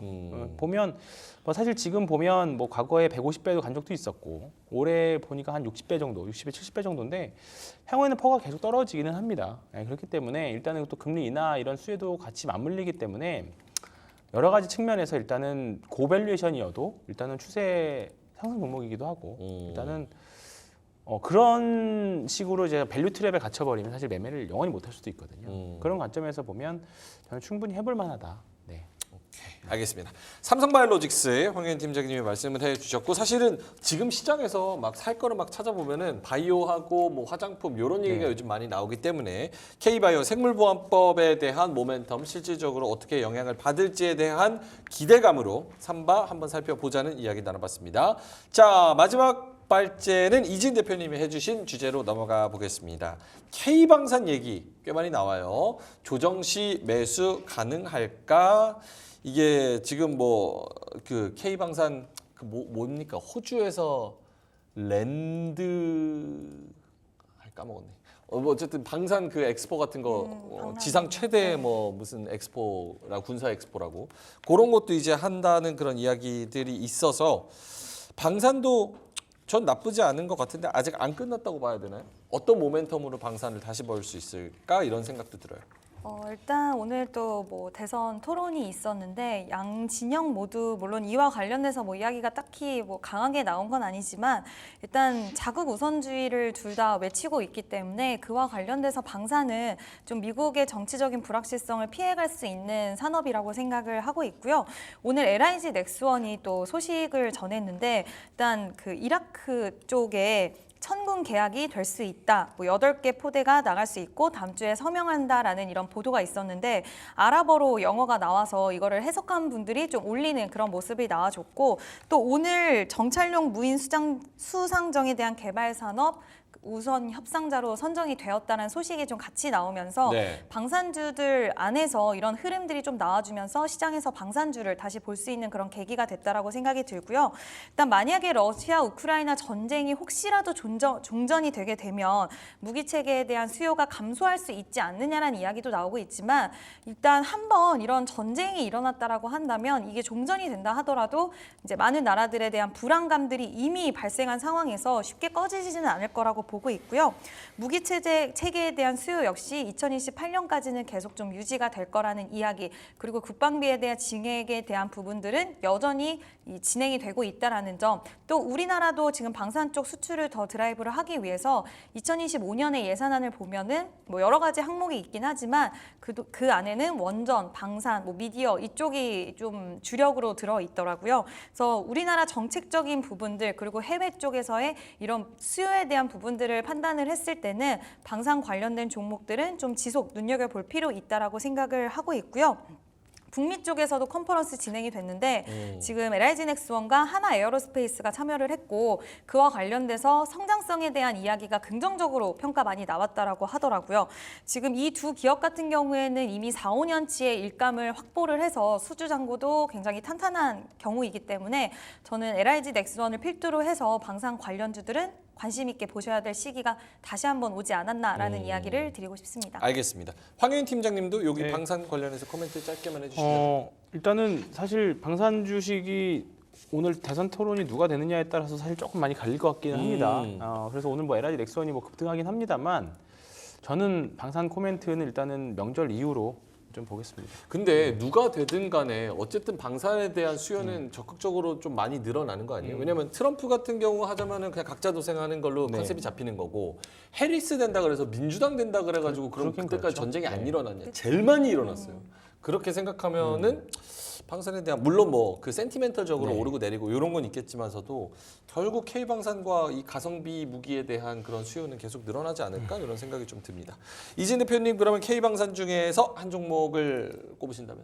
LIG 넥스원을 보고 있고요. 왜요? 네, 오늘 수급도 많이 유입이 됐는데 방금 말씀드렸던 그 천궁 무기 수출에 대한 이야기가 알아보긴 하지만 뉴스를 통해서 좀 나오기도 했고요. 알아보도 읽으십니까? 아니 누가 해석을 해놨더라고요. 누가 해석해놨어요? 그래서 그거를 통해서 네. 제가 한번 내용을 보았고 일단 LIG 넥스원 그동안 다른 방산주들 갈 때 좀 많이 못 갔는데 지금 수주 잔고도 다른 기업들 대비해서 여전히 견고한 흐름 나타나 있고 또 미국 쪽으로도 기대할 수 있는 부분들이 발생을 했기 때문에 저는 일단 LIG 넥스원이 지금 가장 탑픽으로 보고 있습니다. 하나 에어로는 또 쉬고 있기 때문에 오히려 이쪽 관련돼서 또 현대로템도 지금 좀 조정이 나오고는 있지만 오늘 좋은 소식이 이제 앞으로에 대한 모멘텀도 가져올 수 있다라는 뉴스가 돌고 있기 때문에 저는 LIG 넥스원 탑픽으로 봅니다. 알겠습니다. 로템은 어때요? 트럼프의 배팅에서 남북 경협주에다가 방산까지 겹쳐서 롯데. 넘어갈게요. 지금은 잘 모르겠습니다. 아, 지금 잘. 황현 팀장님 그러면은 이 방산 관련해 가지고 지금 타이밍을 그렇게 크게 좋게 보지 않는 이유는 뭡니까? 짧게. 일단은 대체제들이 더 많아요. 우선순위에서 네, 밀린다. 네. 그나마 저도 LA 넥스원은 로봇 이슈까지 같이 있기 때문에 네. 괜찮은데 방산이 사실 올해 좀 많이 오르기도 올랐고 올해 이제 또 누가 되느냐에 따라서도 정책 위반자나 이렇게 되는 누가 되냐에 따라서도 수급이 충분히 분산될 것 같아서 저는 좀 약간 집중하는 편에 집중하자. 집중하는 쪽에. 네. 알겠습니다. 자, 그럼 세 가지 주제 알아봤습니다. 이 삼성전자 52주 신저가 어디가 바닥이니 이렇게 해서 이야기를 나눠봤고요. 생물보안법 K바이오 황현 팀장님은 3바 괜찮다고 말씀해 주셨습니다. 이지은 대표님 K방산, 요거 LIG 넥스원까지 짚어봤습니다. 자, 두 분의 공략주로 넘어갈 텐데요. 두 분 오늘 종목이 굉장히 중요할 것 같습니다. 두 분의 종목 보여주시죠. 파마리서치 대 펌텍코리아. 이지은 대표님 먼저 해볼까요? 오장 공략주 한 2분 드릴 수 있을 것 같아요. 네, 2분기 실적도 최대 실적을 좀 시연을 한 기업입니다. 일단 이 기업은 뭐 스틱, 펌프, 화장품을 만들 때 스틱이라든지 펌프, 튜브 같은 것들을 만드는 기업인데요. K뷰티 업황 여전히 꺾이지 않고 있고 특히 인디 브랜드의 약진을 그대로 수혜를 가져갈 수 있는 기업입니다. 지금 스틱과 펌프, 튜브 같은 경우에는 쇼티지 지속 발생을 하고 있고 수주 잔고도 계속 높은 수준을 유지를 하는 기업이고요. 지금 고객사가 대량 수주가 이어짐에 따라서 캐파 증설을 하는데 지금 내년 7월에 4공장이 준공이 되고 내년 4분기부터는 공장이 가동이 본격적으로 되는데 현재 이 기업 같은 경우에는 보유하고 있는 공장이 풀 가동을 하고 있는 상황에서 만약에 또 4공장까지 신규로 추가가 된다라고 한다면 실적에 대한 기대감 충분히 레벨업 될 수 있을 거라고 보고 있고요. 물론 시간적으로 아직 좀 시간이 남아있지만 3분기 실적도 좋을 거라고 보입니다. 오늘 또 8월 달에 이제 수출입 데이터를 본다 하더라도 화장품 여전히 좀 견고한 흐름을 보여줬고요. 북미 쪽으로의 또 순항이 지속되고 있고 비중국 쪽의 뭐 동남아도 그렇고 계속해서 좋은 흐름을 이어가고 있는데 그와 관련돼서 화장품 기업들이 일을 잘하고 판매를 잘하면 잘할수록 같이 수혜받을 수 있는 기업인 펌텍코리아 좀 관심 있게 보시면 좋을 것 같고요. 오늘 윗꼬리가 좀 달리긴 했지만 그래도 21선의 저항을 돌파를 해주려는 흐름이 오늘 좀 나와줬기 때문에 지금 좀 모아가는 쪽으로의 전략 유효하다라고 말씀을 드리고 싶습니다. 네, 가격 전략도 한번 알아볼까요? 네, 가격 같은 경우에는 일단 지금 뭐 하방과 이제 상방을 봤을 때 하방 같은 경우에는 지난 지지선을 받아야 되는 지난 저점 부근인 지금 32,700원으로 제시를 해드릴 수 있을 것 같고요. 목표가 같은 경우에는 1차적으로는 61선 기점인 42,000원을 제시해 드리도록 하겠습니다. 알겠습니다. 목표가 42,000원, 손절가 32,700원, 매수가 현재가 펌텍코리아 알아봤습니다. 황현 팀장님 오장 공략주는 파마리서치입니다. 투자 포인트 어디에 있을까요? 뭐 큰 틀에서는 이제 K 화장품 이렇게 같이 묶어서 가는 어떻게 보면 홈텍하고도 좀 같은 섹터라고 볼 수 있는데 주가가 좀 많이 오르긴 했습니다. 오늘 뭐 삼성바이오로 100만 원 찍고 밀렸던 것처럼 20만 원 찍고 밀려 있는 상태인데요. 우리가 뭐 어떤 한 그 예를 들어 데일밴드처럼 뭔가 그 데일밴드 상호명이잖아요, 사실. 근데 그런 그 대명사가 되는 상품들의 대명사 되는 그런 부분들이 좀 있습니다. 호치케스 네, 뭐 그런 것처럼. 이런 거. 스킨 부스터 쪽에서 파마리서치의 리쥬란이 아마 그렇게 되지 않을까. 조금 시간 걸리겠지만 그래서 이번에 사모펀드 쪽에서 2천억 원의 이제 자금 수혈도 받았고요. 이제 이걸 기준으로 이제 국내 위주로의 사업을 이제 선진국으로 이제 전환을 하려고 합니다. 그래서 아직까지는 스킨 이런 케어 시장에서는 한국이 선진국이에요. 근데 이제 이런 부분들이 북미라던가 중국 쪽으로 진출한다라고 하면 특히나 이제 리쥬란은 맞아보신 분들 이야기하면 다른 게 다 필요 없다. 거의 뭐 리쥬란으로 다 정리가 된다. 뭐 그런 식으로 말씀하실 정도로 좋은 결과물이 지금 나오고 있는 상태입니다. 특히나 이제 오늘 특히나 수출 실적이 발표했는데 본사가 강릉에 있거든요. 강릉 쪽이 보유하신 분들은 강릉 쪽 수출 데이터를 계속 유심히 보시는 분들이 많습니다. 어제 리포트도 굉장히 좀 좋게 나왔고 이제 향후 자금 가지고 리포트 이제 목표 주가는 한 30만 원까지도 막 나오고 있는 상황입니다. 그래서 리쥬란이 이제 본격적으로 글로벌 진출을 하는 올해는 이제 뭐 많이 지나갔으니까 내년이 이제 원년이라고 한다라고 하면 충분히 주가는 지금보다 많이 올랐지만 해볼 만하다. 분명히 추세 상승의 관점으로도 사실 이런 종목이 여기서 샀다가 물리면 어떡하냐에 대한 고민들이 많이 있을 겁니다. 근데 그 부분은 우리가 손절로 해결하면 됩니다. 네, 어떤 종목이든지 간에 리스크 관리는 무조건 해야 됩니다. 근데 저도 뭐 지금 만약에 사라고 해서 내려온다라면 분명히 저 손절을 하자고 말씀을 드릴 거예요. 근데 그것보다는 손절할 가능성보다는 위로 업사이드가 굉장히 많이 있기 때문에 그런 관점으로 봐주시면 감사하겠습니다. 와 이거 리쥬란 맞으면은 얼굴이 처음에 그렇습니다. 약간 어마어마해지네요. 네. 근데 그게 우와. 금요일 저녁에 맞으면 월요일 출근하는데 지장 없을 정도. 그래요? 네, 그 정도라고 합니다. 네. 알겠습니다. 자 리쥬란 맞아보셨어요? 아니요. 안 네, 너무 맞으셔도 되잖아요. 해보고 네. 싶습니다. 여기 저기 뭐야 아이돌 출신 중에 제일 멋지다고 우리 빅뱅 일원님께서 뉴진스보다 훨씬 낫죠. 자 그러면은 마무리를 좀 해야 되는데요. 가격 52주 신고가잖아요. 그렇습니다. 가격은. 네. 뭐 목표가는 애널리스트 분들의 목표가는 뭐 30만 원까지 나오는데 뭐 그 부분은 가면서 봐야 될 것 같고요. 네. 뭐 거래량이라던가 일단은 신고가를 목표로 보겠고요. 손절은 일단은 타이트하게 한 마이너스 5% 정도 잡겠습니다. 오케이. 네. 타이트하게 손절가 마이너스 5% 정도 잡으셨다는 거 파마리서치 목표가는 52주 신고가입니다.